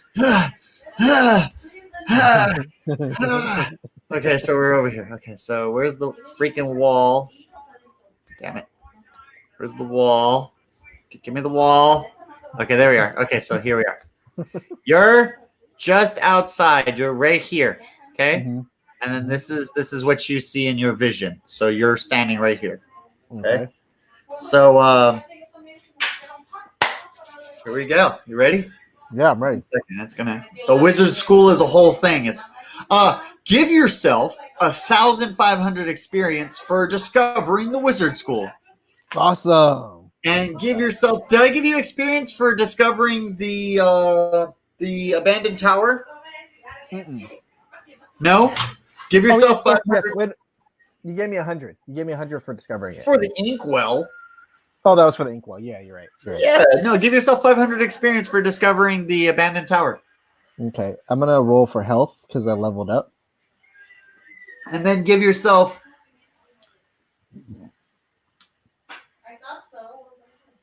2,000 experience for acquiring the Eye of Timaeus. It's called the Eye of Timaeus, by the way. I'm sorry, I didn't tell you what the dragon's eye is called. It's called the Eye of Timaeus. Eye of Timaeus. Okay, let me put that in my bag real quick. What's up? Eye of Timaeus. Okay, cool. Got the Eye of Timaeus. Got the robe. I actually need some delete.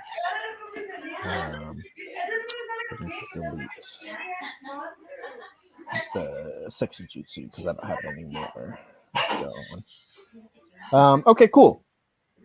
Oh, and I also need to get rid of my grappling hooks because I don't have any more grappling hooks. I lost them. I didn't pick it up. I forgot. Did I? I didn't get that. Oh well, no, never mind. All right, I'll just delete those. Okay, cool. All right, good. We're good. All right, you already made your cantrip. You already made. Oh, no. Oh yeah, I didn't make a cantrip. You're level 5 now, right? Yeah, I'm level 5 now.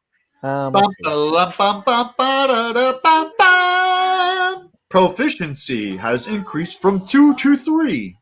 Nice. Proficiency. Change it. Proficiency has increased.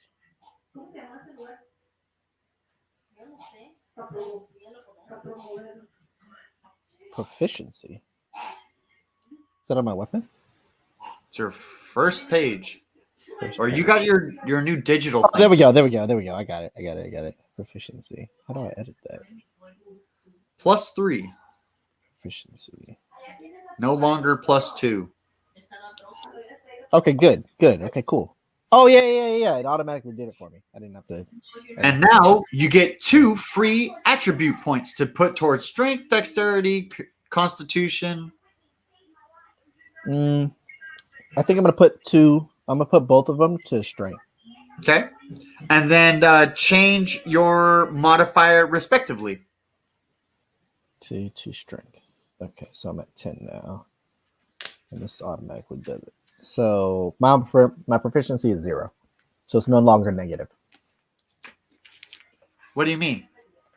I had 8 strength and it was a -1, but now I have 10 strength and it doesn't have an ability bar because it's Correct. right. Yeah. Very good. It's no longer negative. Yeah, no longer negative. Yeah, no longer negative. You no longer have like these flailing arms. The zombie arm isn't all that strong. It's frail little arm. All right. So, any questions after level 5? You've done a lot. Yeah, I think okay. So for my cantrip, can I? Because I remember you saying it. I can make my next cantrip the ability to cast one of my cantrips more than once a day. Yes. Okay, cool.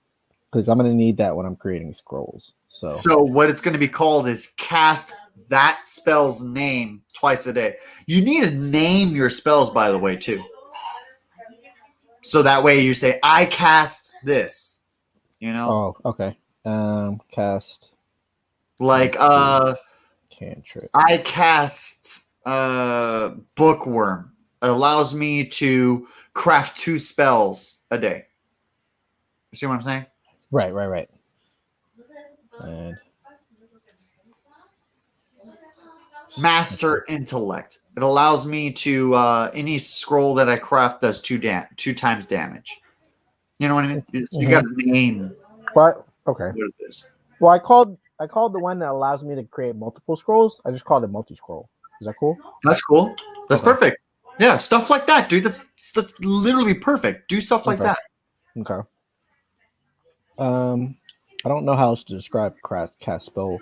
Oh, well, actually, you know what? No, I'm gonna call cast spell scroll. Pretty cool. Create. Oh, this way. I'll go this way. Yeah, either way. El pato? No, it's just the cast spell scroll. Okay. All right. Cool. I'll think of some names later. I'm gonna It's fine. I want to make sure that it's functioning. Okay, so I got my cantrip. My cantrip was the ability to cast 2 cantrips once a day. For one of my cantrips. Yeah, it has to be specifically just that one. Yeah, and it doesn't make any sense. And I can't cast it on the cast times 2 cantrips because it wouldn't do anything. Well, see, the thing about it is cantrips, you can use them as many times as you want within a day. Spells can only be used once a day. So are you going to use it on a spell? Oh, yeah. Times 2 spells. I think you had it like reversed in your brain. Yeah, I had it reversed in my brain. Cast 2 spells. Awesome. Okay. Got it. That means I can only use multi-scroll once a day, but now that I have this cantrip, I can cast it twice a day if I choose that spell. Got it. Yeah. So you have to first, okay, so it'd be like a combo. Basically, you're just building a large combo. Mm-hmm. You're like craft a spell with multi, and then craft multi-spell off of that multi-spell. So it's 4 times 4, so it'll be 8, 1d8 off of whatever I roll, and then I'm going to do my 2 times damage, so just in case if I wanted to do 8 spell scrolls, every single one of those 8 spell scrolls have double damage, and then I'm going to craft a regular scroll. All right, that sounds great. You know, that's basically what you're trying to get up to, is you're getting all these combo breakers going on. Okay. All right. So then in the spell thing, I have craft a spell scroll. I think I want to have my level 5 one be like craft an enchantment scroll. Can I do that? Like a specific scroll? I can a specific class of scroll. Okay, so I would rather you do as we discussed, the 4-foot paintbrush or the 4-foot scroll. Okay. Start getting up into the higher class scroll abilities. Stop thinking small. Stop thinking stuff that can fit in your pocket. Okay. Start thinking big. Start thinking boss level stuff. Start thinking how to take on stuff by yourself. Okay. Then I'm gonna make a ultimate. You're level attack. 5 now. So at level 5, you feel like level 1. So get ready for that feeling. Oh, okay. All right. So my level 5 ability is going to be Epic Stroke. It's going to be called Epic Stroke, and it's going to be a giant. I'm going to whip out a giant paintbrush and Okay. spell out some Japanese letters that create a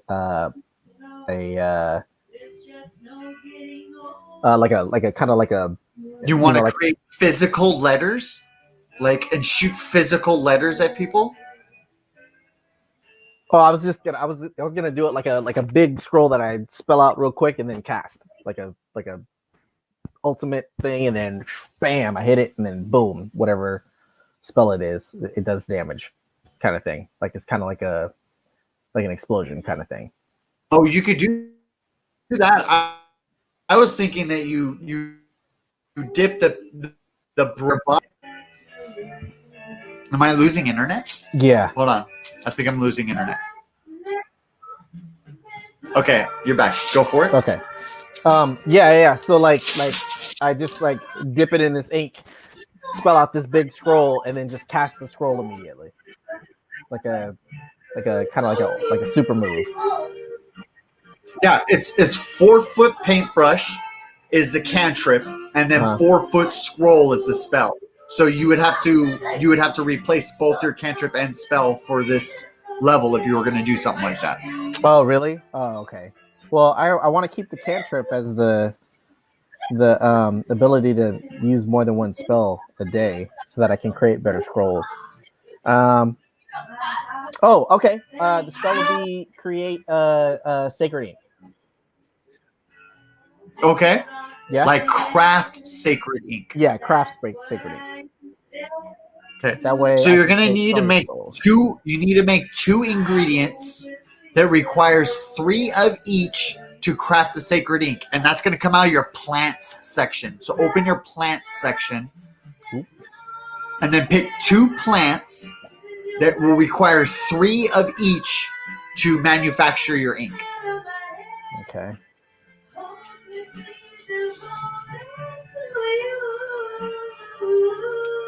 Let's see. Can you hear them right now?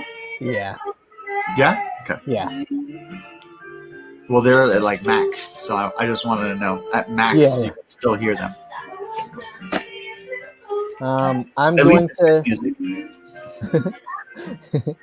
I'm gonna use the Noaro dust. Where are you looking at? On the. This is the plants page. What number? What number? It is number. Oh shit! I lost it. Wait, come on. What is it? No raw dust. Yeah, there you go. No raw dust. No raw dust is hard. No silent A and then raw. No Okay. raw dust. No raw dust. Mhm. Okay. So you're going to need 3 no raw dust and then 3 of what else? Okay, 3 no raw dusts plus let's see. Hog shrooms. Okay. Yeah. Hog shroom. 3 hog shroom. This is a spell. I transform these into sacred ink. Yeah. So if you have the ingredients, you use a spell and the ingredients turn into sacred ink. Awesome. Yeah. It's literally unattainable by like if you had just the plants and you're like squishing them together, you would laugh. You're like, that's not how you do it. This is how you do it. You just grab the mush and then you just cast the spell and that mush turns into sacred ink. Nice. How many sacred inks? So it's 1 sacred ink like flask for those ingredients. So those 6 ingredients make 1 flask. In 1 flask. Okay, cool. And then 1 flask per 1 parchment and so on and so forth. Okay. Oh my goodness. Give me that. All right, cool. We are set. Yeah. You are on outside, so do you kind of want to look for plants? You're able to look for plants at any time, dude. Like anytime. Yeah. Okay, yeah, we're definitely gonna start looking Plants, wildlife, you're allowed to do that anytime. So do you want to do that? You're in free mode. So do you want to do that before we start this or what? Yes, I would definitely want to do it. I want to have some neural dust and And well, you're gonna have to try to find it first. So right. what it's gonna be is do you want to hunt or do you want to or you want to forage? Which one do you want to do? Forage, right? Because that's looking for the. Yeah, you can forage. Okay. Yeah. So roll a 1d20. Okay. 12. You locate borrowweed. Borrow. I'm gonna have you roll a 1d6 to see how many leaves you harvested off of this one plant. 5. You get 50 experience for harvesting 5 leaves. Okay. 50. And you do not know what they do. Okay. They were called. How do you? Let me see. What number was it? Borrowweed. The borrowweed. 11. Okay. Borrow weed, and I got 5 of them, right? Yeah. Cool. And you don't know what they do. Okay. Description. Question mark. Got it. All right. Okay. Let's do it again. Let's do it again. You can do it as many times as you want, dude. There's no limit to this. Oh, okay, cool. So let me roll another d20. Yeah, again. but do keep in mind, I am keeping track of the time of day. So it's your. Do you want to know what time of day it is, or do you just kind of want to keep going? Because I can inform you of that weather, time of day. I can inform you of all that, but you have to ask because you're in free mode. So you have to inquire on all of that shit. Okay, what time of day is it right now? Okay, so it is midday, so the sun's just over the middle of the horizon. Okay, noon. All right, so I'm gonna forage one more time. Okay. And then I'm going to ask what time it is again. So d20. So I got an 18 this time. Okay, so you get brittle woodbine. Great. Okay, and then I have to roll a d4 to see how many shrooms you gather. 2. 2 shrooms equal 30 experience points. 2. Wait, I thought I got brittle broom shrine. Excuse me? Didn't I get brittle broom shrine? Is that what you said? Brittle something? You gathered 2 brittle woodbine shrooms for 30 experience. Okay. They're 15 experience points each.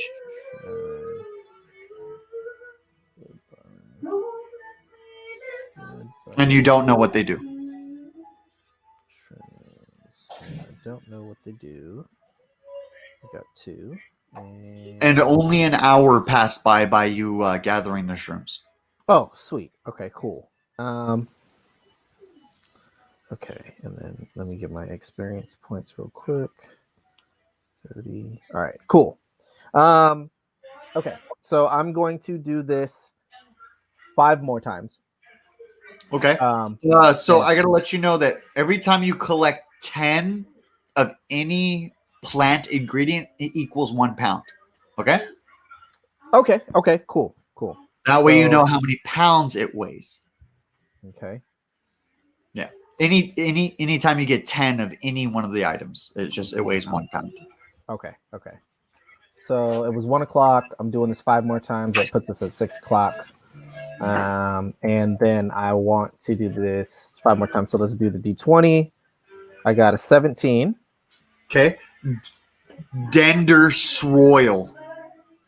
Okay. Roll a 1d4 to pluck off thorns off of the bush. 3. You get 50 experience points each for 150 experience points total. And you do not know what they do. Dender soil. I got 3 of them. I don't They know look what they like do. thorns from a rose bush. Thorns. Unsure what they do. Add. And then I give myself 150 experience points. Bam. 150. All right. Okay. And then I'm going to roll another d20. 4. Okay. You discover Lunis leaf. Okay. And You're going to roll a 1d4 to reach down and pluck some leaves off of it. 2. 2 leaves, 5 experience points each. So you get 10 experience points. Lunas leaves, right? They're like heart-shaped leaves. Lunas leaves, heart shaped. We don't know what to do. I got 2. You said how much experience was it? 5 experience points each. Okay, so 10. Cool. Okay, rolling again. 3rd time. Got a 9. Okay. Durban flakes. It is a white bark. Roll 1d4 for chunks of bark that you collect off of the tree. 2. 2. There are 20 experience points each. Okay. What was it called one more time? Durban flakes. Durban flakes. Bark, right? Yeah, white tree bark. So you basically take a knife and you cut into the tree and you peel off some bark. Right. Tree bark. I don't know what it does. Add, and then I give myself, you said how much experience? There are 20 experience each. So 40. Got it. Cool. All right. This is the 4th roll for the D20. You got a 3. Clump root. It's roots that are inside of the ground. Roll 1d4 to dig up the roots and then gather them. 2. You Man, gathered these 2 things. roots, 15 experience points each.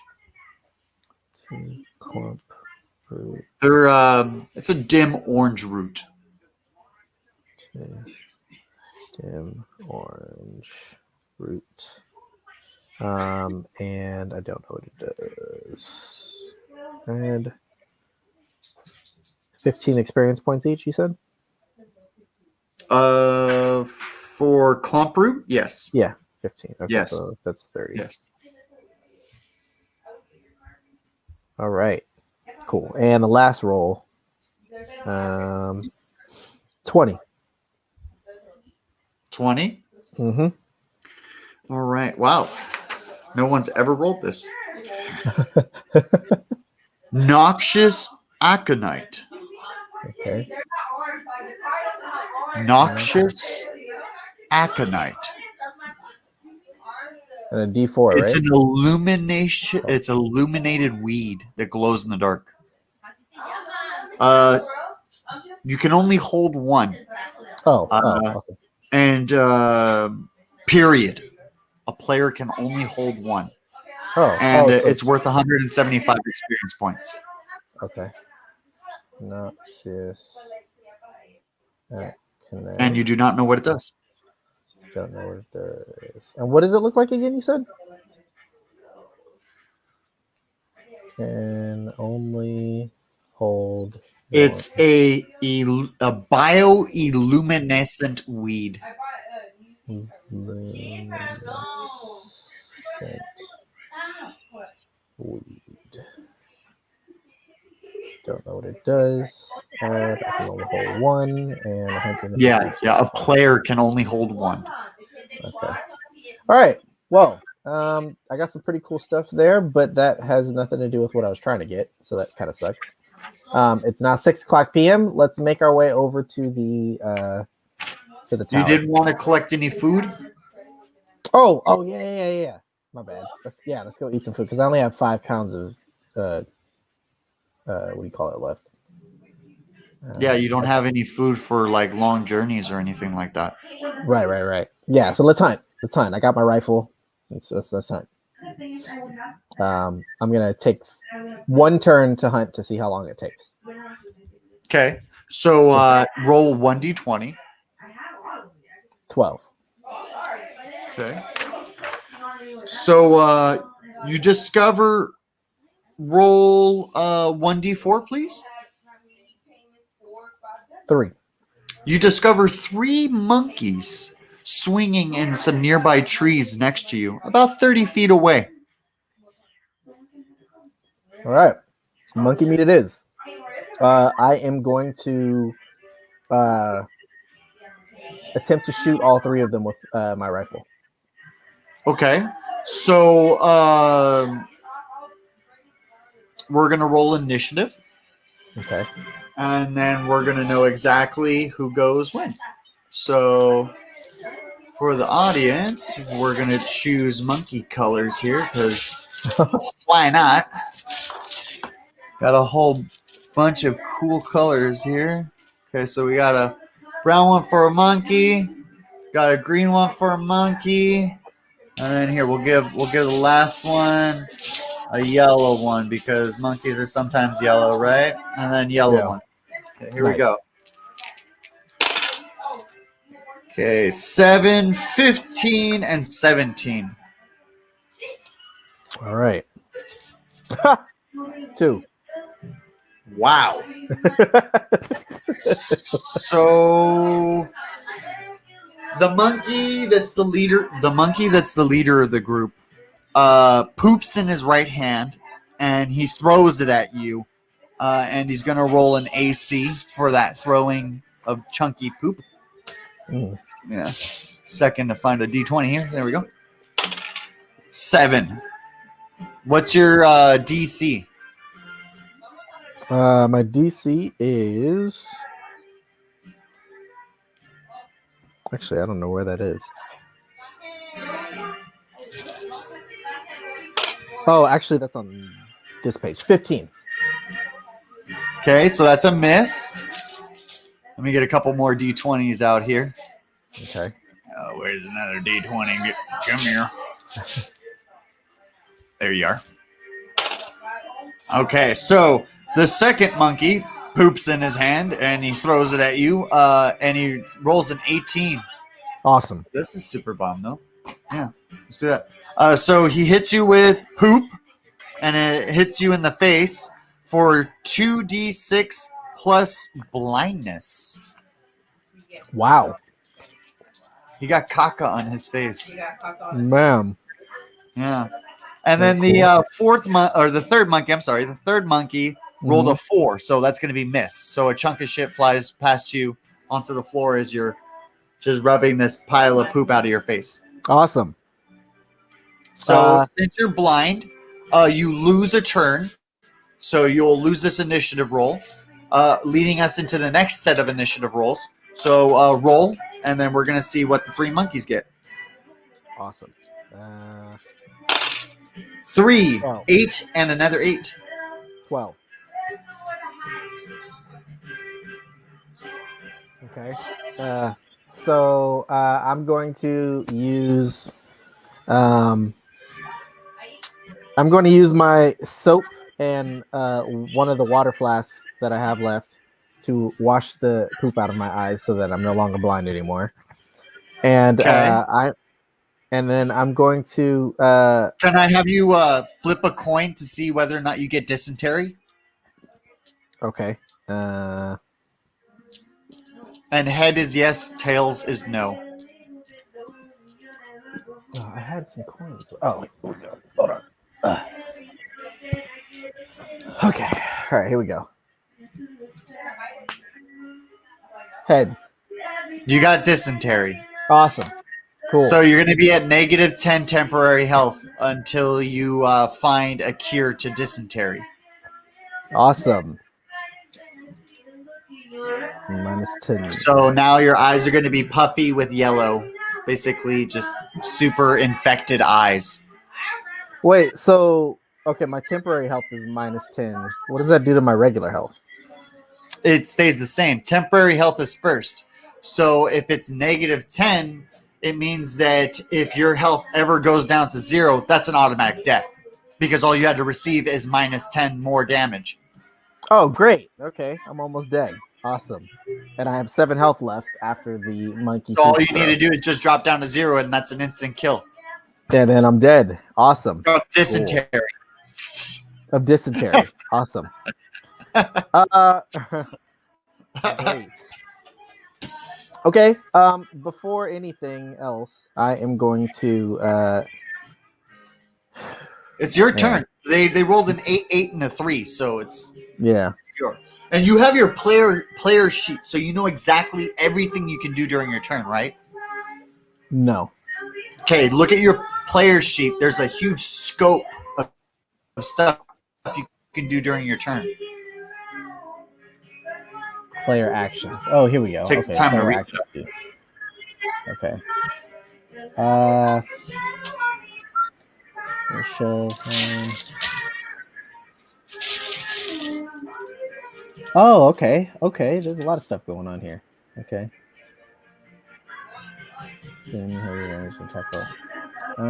Okay. I am going to.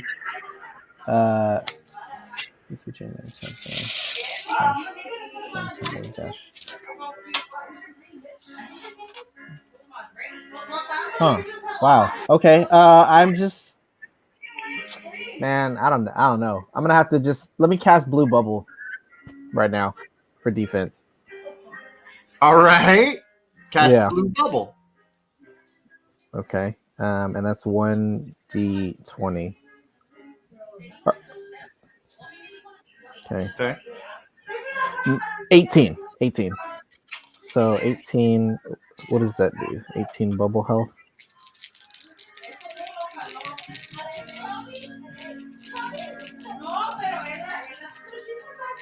Okay. Bubble. 18. Okay. All right. So I cast Blue Bubble, and I'm going to. Can I? No, I don't want to do that. All right. I'm going to.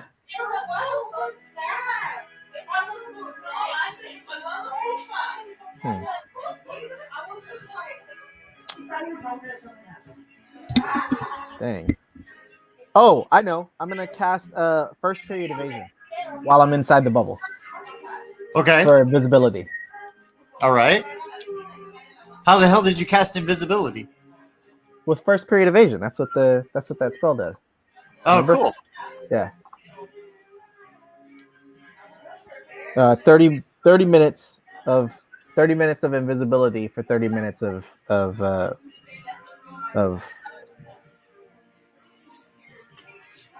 yeah, 30 minutes of ability, 30 minutes of invisibility for 30 minutes of meditation.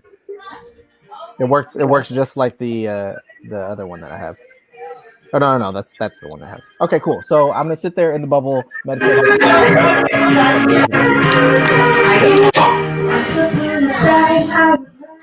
What was that? Did you unplug the mic? Do what? Did you unplug the mic? No, why? What happened? It got hecka loud for like 2 seconds. Anyway, me or you? The headset. I could hear everything in the background for like 2 seconds. Oh, 2 or 3 seconds. Yeah, it's weird. Anyway, so yeah, I cast invisibility, and I'm inside the bubble now. Okay. I can't fire at them or anything, so I'm just invisible now inside the bubble. Turn now. It's Monkey's turn. Yeah. Okay, so 18, 1, and 2. So the 18's gonna land. That's 2d6 damage towards your bubble shield. Okay. That's 11. So the shield takes 11 points of damage. Okay. That leaves me at 7. Okay, and then the other 2 poop just misses. Your turn. Awesome. Cool. So at this point, I'm going to use the cast 2. I'm going to create a spell scroll. I'm going to craft a spell scroll right now, and it's going to be a cast times 2 spell scroll that does times 2 damage. Okay. Okay, so got to roll a d20. Then I got a 17. 1, 2, 3, 4,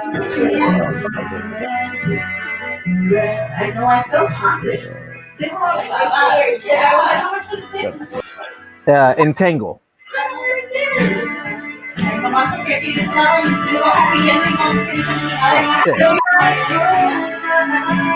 The mic stopped working. Mine did or yours? Yours stopped working and it was hecka loud for a second. I think if you don't talk into the mic, it starts absorbing the rest of the sound. Really? Because the second you started talking, it went away. Okay, so watch. Like, if I stop talking, You have to like stop talking for a while. and then how about now? It's still quiet. It's still quiet. Oh, sweet. So I just have to keep activating. Yeah. It's called a hotkey. Yeah. As long as I keep my hotkey active, it'll stay on. But if I stay quiet, the hotkey turns off, and then you hear everything else that's going on in the background. Yeah. Okay, that's what that was. All right. Yeah. Okay. So So I crafted the spell scroll. I rolled it. It's entanglement. Yeah. What did you roll for the? So roll a 1d20 and then roll down look down that list of spells. Yeah, I got entanglement. Entanglement. Yeah. What does that do? Let's see. If I click on it, it says, or it's entangle. Sorry. One action, 90 feet versus concentration up to 1 minute. Grasping weeds and vines sprout out from the ground in a 20-foot square, starting from a point within range. For the duration, these plants turn the ground in the area into difficult terrain. A creature in the area, when you cast the spell, must succeed a strength saving throw or be restrained by entangling plants until the spell ends. A creature. What's the strength saving throw? It doesn't say. Really? Yeah, it doesn't say. It says creature can use its action to make strength check against your spell save DC. Oh yeah, but it doesn't say what the saving throw is to miss the. What's the spell DC? It says a creature restrained by the plants can use its action to make a strength check against your spell save DC for the entanglement. Okay, so yeah, I'm making a strength check against your DC, dude. What's your DC? 15. 15? Mm-hmm. Yeah. So check this out. They have to make a 15 each or higher, or they get entangled. That's it. Oh, okay. Okay, cool. Yeah. Do they take damage, or is it just they become prone and they lose a turn? On success, it freezes up. When the spell ends, no, they're just there. It says for the duration, these plants in the ground turn the area into difficult terrain. The area. Well, difficult terrain could mean that they just lose their turn in your battle. Yeah. So let's do this. So I'm going to roll for strength. So here we go. 4, 6, and 1. Okay. So all of them fail. The one is going to get torn apart by the vines. So can you describe that? Oh, okay, cool. I cast Entangle, hoping to restrain the monkeys, and then a giant thorn sharp root whips out of the ground and slaps one of the monkeys into a tree branch, slicing him in half. There you go. Okay. All right. And then the other 2 monkeys are prone, so they lose a turn. What would you like to do? Okay. I'm going to step. I can move in and out of the bubble, right? Yeah. Okay, cool. No. Blue bubble goes with you. Wherever you walk, it goes with you. Okay. All right. So players inside the blue bubble, if you walk away, they're like, wait. Bah! Okay. Yeah. Okay. All right. They have to keep pace with you. Okay. So I'm going to actually disengage blue bubble since they're entangled, and then I'm going to attempt to shoot them both with my rifle while they're entangled. All right. Well, since they're entangled, I'll say that you have a kill spot opportunity. So that means that both of them are lined up in a row. So nice. Only take 1 bullet. Okay. All right. Yeah. Let's take the shot. Let's hope that your accuracy is high enough. All right. D20, right? Make an accuracy check. Okay. So that's 18. Oh, it's just 18. There's no. It's just 18. Yeah. Yeah. So that's a hit. And Okay. you hit the undula oblongata. So Ooh. right in between their temple, right through the backside of their skull. Whoa. So Okay. could you describe that scenario, how that went down, please? All right. The blue bubble disengages, and with the slow motion kind of like epic like animation kind of thing, I like do this like kind of spinny thing with the rifle, and like I land it forward, and then like it zooms in on the trigger, and then I pull the trigger, and the bullet flies out like super fast, then it slows down like right before it hits the head, and the monkey's like eyes get really like dilated, and he's like, oh shit, and then yeah, and it just goes like through his head and through the other dude's head, and it's just like bam, and then they lay lifeless, like entangled in the. So each monkey is worth 15 experience points, so you got a total of 45 experience. Awesome. And then And they jaundice. got quite a bit of loot. So each monkey has 15 pounds of meat. Nice. It has 5 bananas each, and soft hide each, and 5 bones each. 5 bones. The 15 pounds of weight, 15 pounds of meat weighs obviously 15 pounds. The bananas weigh 1 pound each. The soft hide weighs 5 pounds per hide, and the bones weigh 1 pound each.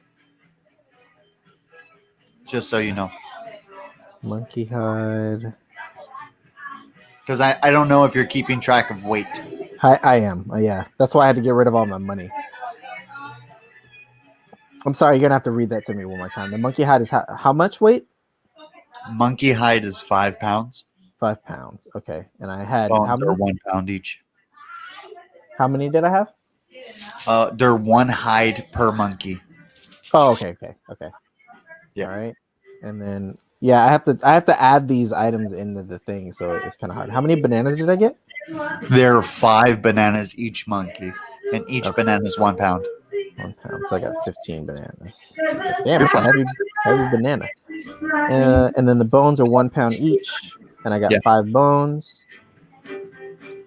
Each 5.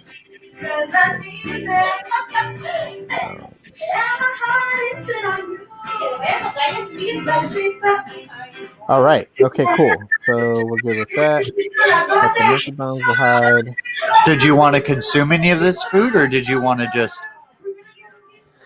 Yeah, I'm gonna consume 2 pounds of meat to try and heal some of my health. Okay, you regain health. It's 1d4 per pound. 1d4 per pound. Okay. So Yeah. I thought you would have eaten the bananas, but 43. Oh, yeah. I'll eat one of the bananas as well too. Yeah, why not? you 1d4. cured dysentery. Yes. All right. 2d4. Potassium is dysentery's worst enemy. Potassium. All right. I healed. I didn't want to 2d4. hint at it too hard, but I was just like, you should probably eat that. Are you sure you want to just eat more meat? Okay, go for it. Dysentery's gonna get worse. Okay, so 2 of these bananas are gone. At least you know if any other player gets dysentery, you're like, hey, I know the cure. Yeah, actually, you know what? I'm gonna put that in the description. Cures dysentery. Cures dysentery. And scurvy. If you're already at it, you might as well know it does both. And scurvy. Yeah. Just in case we go on the boat. Just so you know. If you see some guy dying of scurvy, you're like, banana? A banana! I have a banana. All right, cool. All right. Okay, cool. So dysentery's cured. I got like my face is all right. I'm still zombified arm. Can I search for water while I'm at it? Just so that I got the water ready? Sure. So we're gonna do a investigation check whether or not you find clean drinkable water. Okay. So investigation.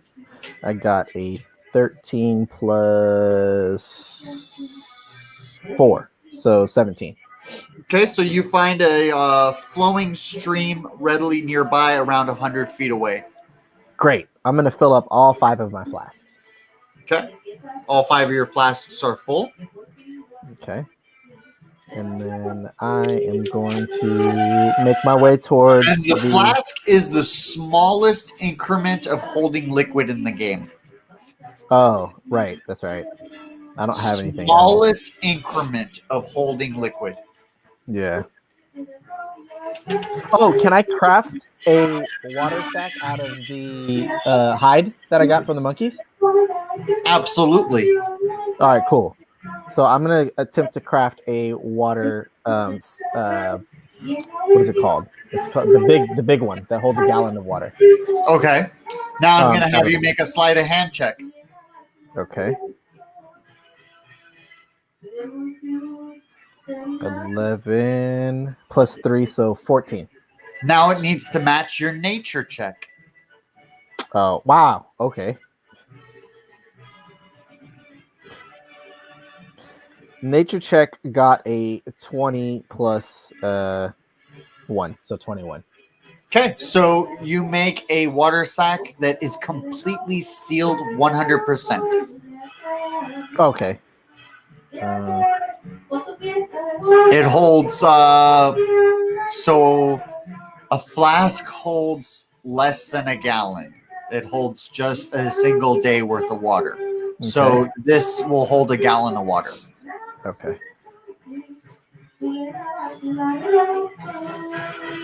I've seen people craft that and like fail either one of them, and then like it'll spring a hole and leak. or like it'll be cool for a little bit and then it'll just like erode away while they're carrying it, and then it just like pops halfway through their journey. Oh, They're like, no. "Oh, son of a gun." Okay. Yeah, I'm gonna fill that up too. I'll fill that up. You got 50 experience from crafting that. Yes. Awesome. Dude, the gap to like level 6 is really far. Yeah. It's super far. Okay. Well, think about what you're doing though. You're doing pastime stuff. Pastime stuff isn't supposed to level you up. It's just supposed to encourage you to do it. Right. You're not going to be like, okay, so I played for like 2 hours and I didn't get a single point of experience. What's up with that? That's not fun. It doesn't encourage you to do anything, you know? Yeah. Okay. At this point, I think I'm pretty good for the journey. You're ready to start the journey? Yeah, Okay. I'm just ready to start the journey over there. All right. You can hear me, right? Everything's cool? Or do I have to like hold this? You're good. Let me pull it a little closer. Maybe this is better. Is that better? Like, I don't know if it's better or not. Is it better? You're the one that can hear it on your end. It sounds the same. It does? It all sounds the same? Yeah. Even when I have it over here, like that, it sounds the same? Or does it sound dimmer? You sound slightly dimmer, but it's not like it's not a huge difference. And then what about now? Now you sound like you're right in front of the mic. That's what I want. Okay. Okay, cool. So, Julius, you don't have group members. So Julius arrives at the front of a massive white stone palace. Many spires and floating towers are scattered throughout the city. Julius is about 100 feet from the castle walls that are surrounded by, I would have to say, beautiful blue banners. The castle walls span the entirety of the complex. The walls themselves are 400 feet tall and are made out of perfectly cut marble. If anyone is of evil, they will not be able to enter this point. If a player happens to have the Eye of Timaeus, they gain immediate access at the front entrance, which you do indeed have. So we're going to kind of skip a whole chunk For the players that don't have Eye of Timaeus, you already do. So we're gonna skip to the Eye of Timaeus part. Okay. Okay. So you walk to the front entrance, and there's kind of a large gate that's made out of palisade steel. The entire land surrounding the outermost walls of the kingdom is a dense magical force field that is blue, a lot like your blue bubble. And it is just feet behind the castle walls. So it's the castle walls, and then just a few feet of land, and then you see this gigantic blue magical dome that encases the entire complex. Okay. Okay. Two guards are standing patrol just at the front entrance of the castle. What would you like to say to them? I say, "Hail, friend. I happen to be on my way to the magic school. I have this Eye of Tobias, and I would like to gain entry." So when you show, you don't even have to say Eye of Timaeus. You say, "I have this," and they see it, and they take their staffs and they smack their staves on the floor, and then they shift over and they give you access. And then so if you can see on the screen here, your player is going to walk through. Let me open this.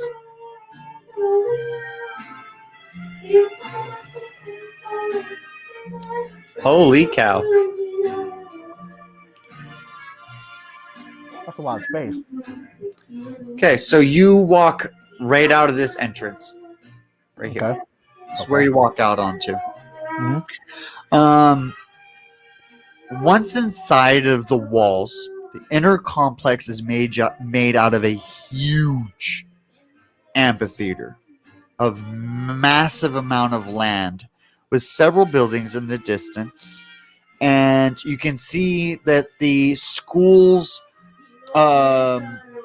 main chunk of where all of the basic like houses and the classrooms and everything is off to the east side, but it's so far away you can't see with your eyes. It's just kind of like mountainside. Okay. You do see buildings close to you, just to your south. So we're going to scroll over to show you the first building that you're going to see. So the first building that you're going to see is this building right here. That's what you're going to see. I'm going to push it up a little bit more. I can only see the top of it. Yeah, that's it. That's all you're going to see. Oh, that's all I'm going to see. Okay, cool. Yeah. All right. You're going to be standing right here. Okay. This is about a day's journey. On horseback? Yeah, on horseback. Okay. All right. All right. So before I hop on Douglas, I am going to craft, since it's been a new day since I got to the gates. I'm going to I already crafted my spell scroll, so I'm gonna just use create a scroll, cantrip, and I'm gonna use my multi scroll with it as well. So I craft roll 1d20 to see what your spell was. Oh wait, isn't this the D4 one? This is the creative scroll. I did not know that. Then roll a 1d4, please. Yeah. All right, I got a 4. It is a teleportation scroll. So you got how many teleportation scrolls? Double the amount, right? It's a 1d4 for the amount. Yeah. So roll the 1d4. Oh wow, I got 4 of them. 4 teleportation scrolls. Awesome. Those are gonna come in handy. For level 1 teleportation scroll. Correct. Well, no, you're level 5 now, so they're level 5 teleportation scrolls. Oh, okay, cool. Before you were lower than level 5, so they were automatically level 1s. Oh, okay. And now that you're level 5, you have a 50-50 chance of the spell working or not. Oh, cool. Okay. Does that percentage go up as I increase in level? Correct. Okay. Up to 100. Oh, okay. Cool. Awesome. All right. So, oh yeah, and then I'm gonna eat 3 more pounds of my meat to try and heal some health because I'm still not at full health. So I have 40 left, and then I'm going to heal for 3d4. All right, I'm at 24. 24 out of 5. That's good enough. All right, so I'm gonna hop on Ion, and I'm going to start this day's journey. Okay. So you arrive to the building, Okay. and it's home to the Mages Guild. So we're gonna mosey on through inside of the Mages Guild. Okay. There's quite a lot of people scurrying about, doing different assortment of things. But we're going to get into that just in a few seconds. Let me get all of this set up here. I do believe I have the booklet here for the Mages Guild. So I have it. There we go. Excellent. Okay. So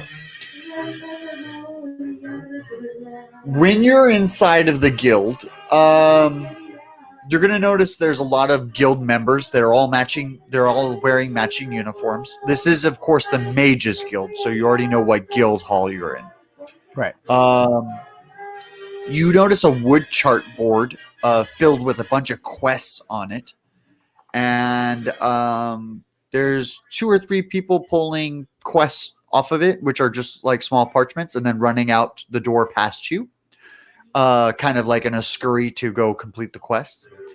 Do you wish to inspect the wood board closer? Yeah, let's check it out. Okay. Upon further inspection, you notice that the chart is split into 6 sections ranked from D to Z in difficulty. Mm-hmm. To progress from one rank to the next, a guild member must acquire first guild points by completing tasks posted on this board. Mm-hmm. All new guild members start out at rank D with 0 guild points. Once a guild member acquires 2,400 guild points in any one single guild, they become the guild master of that guild and gain access over the entire guild, its guild members, and, of course, the chart board. They also gain upgrades to the guild, as well as any established guild shop, medical center, or armor and weapons depot. A guild master can establish a guild shop for 500 gold bars. A guild shop generates 100 gold pieces every 24 hours and provides all of the guild members with any essential tools that they may need during their adventures. A guild master can establish a medical center for 600 gold bars. The medical center can instantly heal all damage and negative effects that afflict any guild member. Any guild member who enters and gets healed by the medical center receives a bonus 24-hour boon of a +1 AC. Guild masters can establish a weapons and armor depot for 600 gold bars. A weapons and armor depot instantly repairs any damaged equipment, upgrades weapons and armor one level above the player's current level for absolutely 0 price tag. It's free. Crafted items at the armor or weapons depot receive a +5 damage or AC plus 5 to armor sets. The depot itself generates 150 gold pieces every 24 hours. Once the guildmaster purchases all 3 upgrades to the guild, they gain access to construct a new guild anywhere they wish on the map. Contact Leroy Splatterbottom, the architect, to construct the new guild free of charge, 100% waived for building the first new guild. The second guild after that will cost 100 platinum bars. The third built guild will cost 500 platinum bars. Ooh. What would you like to do? Well, let me go up to the guild hall board and see what kind of ability missions that I can do right now. Okay. The guild master walks over and he notices that you're kind of eyeballing the chart, and he says, "Are you interested in becoming a member?" And I say, actually, yeah, I am. I'm interested in becoming a member. You guys have a lot of cool perks. Okay. He says, to become a guild member, it's very simple. You first have to become a student. Have you become a student? May I see your student's identification? I am going to use. Actually, you know what? No, I'm going to say, hey, I actually am not a student yet. I have this eyeball, and I pull out the eyeball of something, and I said, let me in here. And just Well, that changes everything. We'll gladly make you a guild member. Oh, cool. Okay, cool. Yeah, all right. Let's do it. So, yeah, the ISMIS is a golden key to everything, a master key to everything here. Yeah, it's golden ticket. I'm gonna go to Wonka Land. Yeah. Let's ask the guild member. Which mission do you think I should do first? Is there a specific mission for entry level people? It's the rank D's ones, right? So yeah, you're rank D, and you're at 0 guild points. Okay. So for let's see here.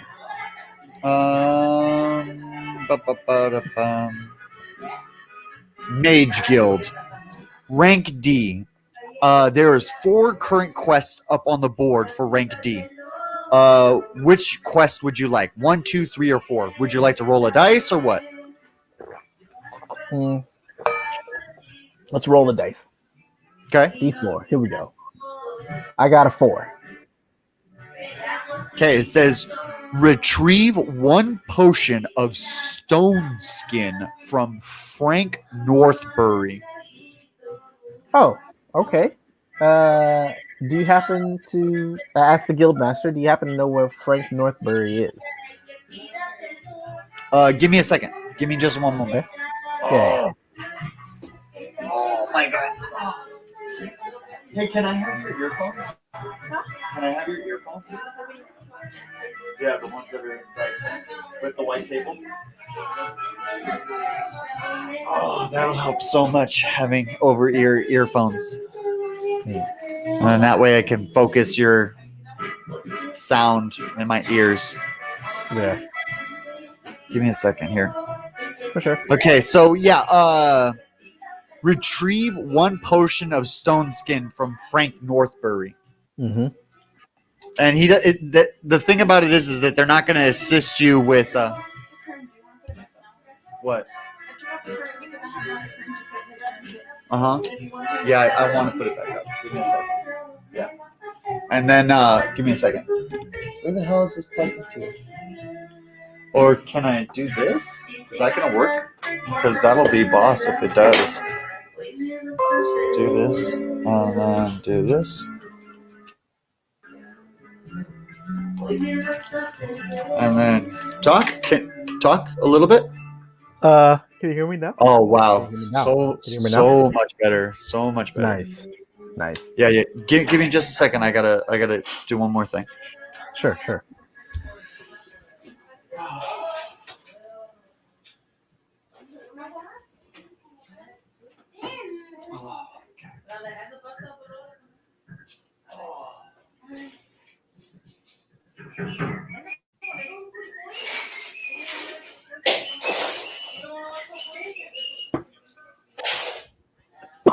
Let's go, Cooey.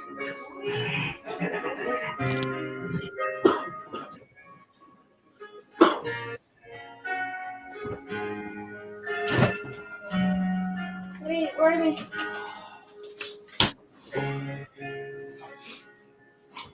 Siempre encuentra. Okay.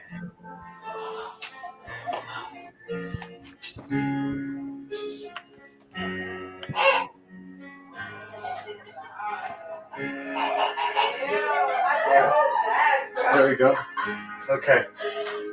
There we go. Oh, am I going to make it? Am I going to make it? I have no idea. Let's see if I'm going to make it. Hey, quit it with that, though. Okay. Wow, I can actually hear you now. Holy cow. Wow. Is this how you hear me? It's amazing. This is how I hear you. Jesus. Okay, so here we go. Change this up. Okay. The Mage Guild itself is a stone building etched with runes of blue energy emitting from it. Massive guild banners hang from the outside. Several guild members can be seen entering and exiting the building. Inside is filled with a large banquet hall and a trophy mausoleum in a grand epicenter in the guild task board.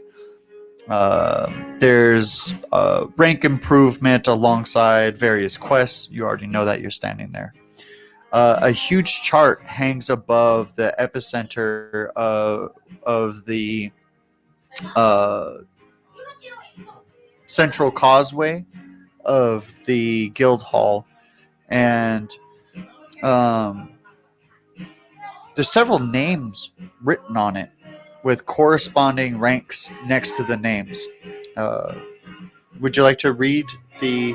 It's like kind of like a Hall of Fame like board. Would you like to read it? Yeah, definitely.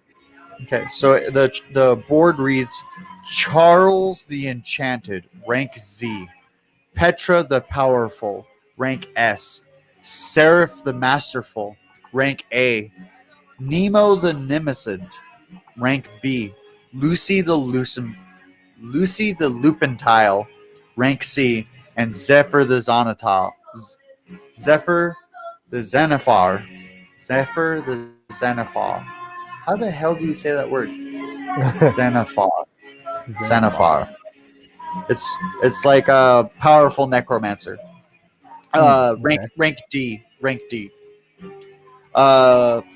You can see that there's several members next to you gossiping about the next best member in each rank, and if they are going to make it up on the chart, or if they're going to knock down their names and then be able to go up. So basically, it's just like who's who, like they're like, well, I don't know about you, but I think James is in spot to take over Charles' spot in rank Z. But and he's like, yeah, but you know that Tamra is really gonna just trump Lucy in the end game, like, and you just hear them talking about going up in the guild. Right. Yeah. Okay. I'm gonna walk over to them and ask them if they happen to know who Frank Northbury is. Northbury. They say that they do not know who he is. Okay. Why? All And right. they ask you, why is that one of the quests? I say, yeah, it's a rank D quest. I'm kind of new around here, so They look at you and they're like, nobody gives you a hand. You have to do everything by yourself. That's what makes being a guild member so fun, because you have to discover how to do it. Oh, okay. Well, I say to them, unfortunately for you guys, I've already gotten a hand, 2 of them, from a guy in the tower over there, and I wave my eye of Tobias, and I wave them goodbye with it, and I walk out of the Mage Guild Hall. They just kind of wave at you back. That's all they do. They just wave at you. So you leave the guild. Where would you like to go from here? From the So main this is the guild, next I building can. that you can see. Yeah, I can see. Yeah, I can see that from there. So I hop on Douglas and I make my way over. Oh, how long of a journey is the Mage Guild to the Sacred Tower? Oh, just a few hours. Just a few hours. Okay, but it was one day journey from where I was to the Mage Tower when I Yeah, entered. so I Right? think it'd be like 16 hours. Okay, so but when I got to the Mage Guild, it's a brand new day. So I'm gonna cast create a scroll again, Okay. just so that I can start stocking up on my scrolls. That's I'm fine. gonna cast create a scroll. So let's roll for that. That's a D4, and I got a 2. Okay. Oh, give me a second here. I lost my paperwork. 2 is stat boost, so you get to choose one stat block and boost it by 1 point. This is temporarily, right? No, permanently. Oh, permanent. Okay. Permanent stat boost. And then I'm gonna use a multi scroll on this one. The multi spell. You had to use multi spell beforehand. Oh, all right. Okay. Well, I'll save that for my other one then. Okay. So permanent. I guess I'll just use it now because I don't feel like putting it in there. So I'm going to permanently upgrade my dexterity. That's fine. It's only by 1 point. Right. Dexterity gets +1. Okay. And then I'm also going to use my multi-scroll ability on craft spell scroll that deals ×2 damage. Done. Cool. So let me roll a d20. I got a 19. 1, 2, 3.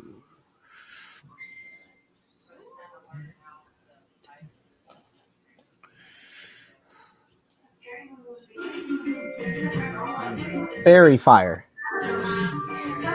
Wow. What does that do? Let me click on it. Fairy fire, concentration up to 1 minute, range 60 feet. Each object in a 20-foot cube within range is outlined in blue, green, or violet light, your choice.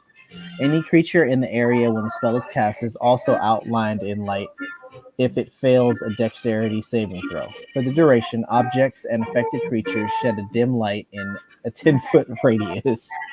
Any attack roll against an affected creature or object has an advantage if the attacker can see it. And So that's where the 2 times damage would apply. Okay. When you were to attack those monsters, they would take 2 times damage. Okay, good. So, and then let me roll a d4 to see how many of those scrolls I got. Correct. 1. So I got one of those. Nice. Okay. Fairy fire. Illuminates This makes me want to do podcasts. employees. Like, just have like super political podcasts or some shit. They take. I don't know why. It just makes me super feel like I got a 2K webcam coming in too. Nice. Okay, so I used both of those. Let's make our way to the Sacred Tower on Ion. Already. Let me get one of those. I'm out of this unless you're gonna refill me on those. Yeah. Yeah, let me get that. Actually, well, I don't know about you, but I enjoyed my ass getting massaged.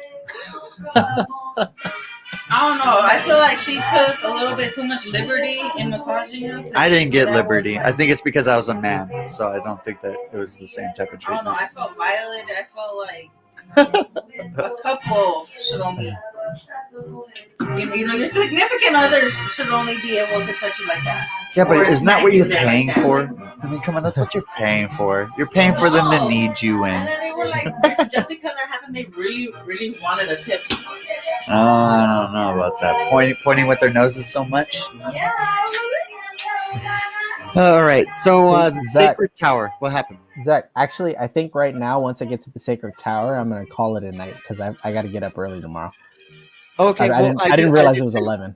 Yeah, I did didn't too. realize it was So 11. do you want to just get over like the introduction of it? Yeah, and then, yeah. and then Let's do that. call it a night. Yeah. Let's do that. Okay. Okay. So the Sacred Tower, a single standing tower standing alone in vast open lands inside of the Wizards College itself. This building has beautiful blue stone covered with the exterior.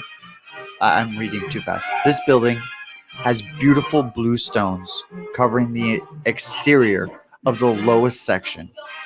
A gleaming white sandstone face rises into the sky, leading to a clock atop.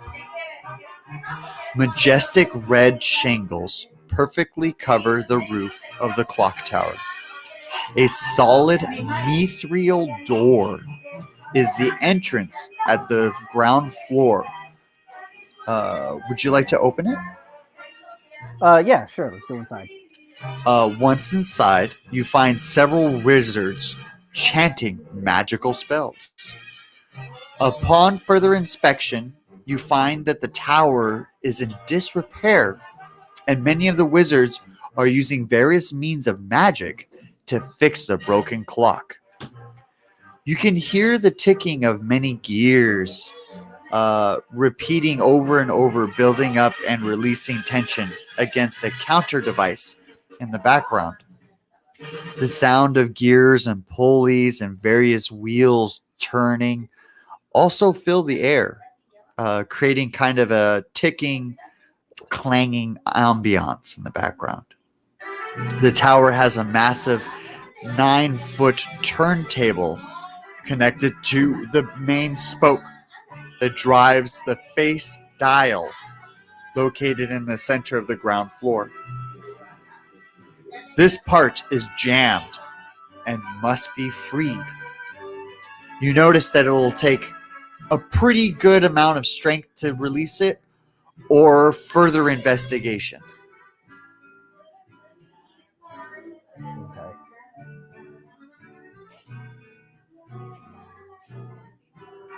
Are we gonna? You want to keep going, or are we gonna call it? Because No. So I just need you to make that one decision. That's all I need you to do. okay. I just need you to make that that one decision.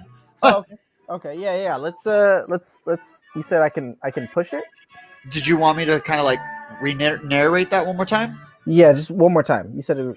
My bad. Yeah, I didn't think that you were like ready for that like question straight up in your face. You're like, my okay, bad. What? It's okay. The tower has a massive 9-foot turntable connected to the main spoke that drives the face dial, located in the center of the ground floor. This part is jammed and must be freed. You see that it could take quite a bit of strength or further investigation. Let's investigate. Okay, that's all I need, and then we're gonna call it a night. Okay, cool. Yeah. And then we're gonna pick it up on Saturday for the mainstream for everybody. All right, then let me just close this out real quick, and then we'll call it a quits.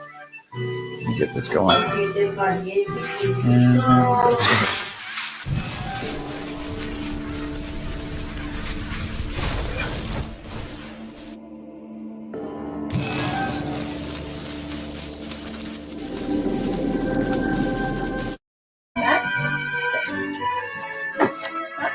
Huh? No. This has been another exciting episode of Whitefell. Join us next time, for Julius will join the rest of the party and continue his epic quest through the wizard school. Perhaps he'll find Frank. Perhaps not. Perhaps he'll fix the clock tower. You'll have to see next time. Have a good day.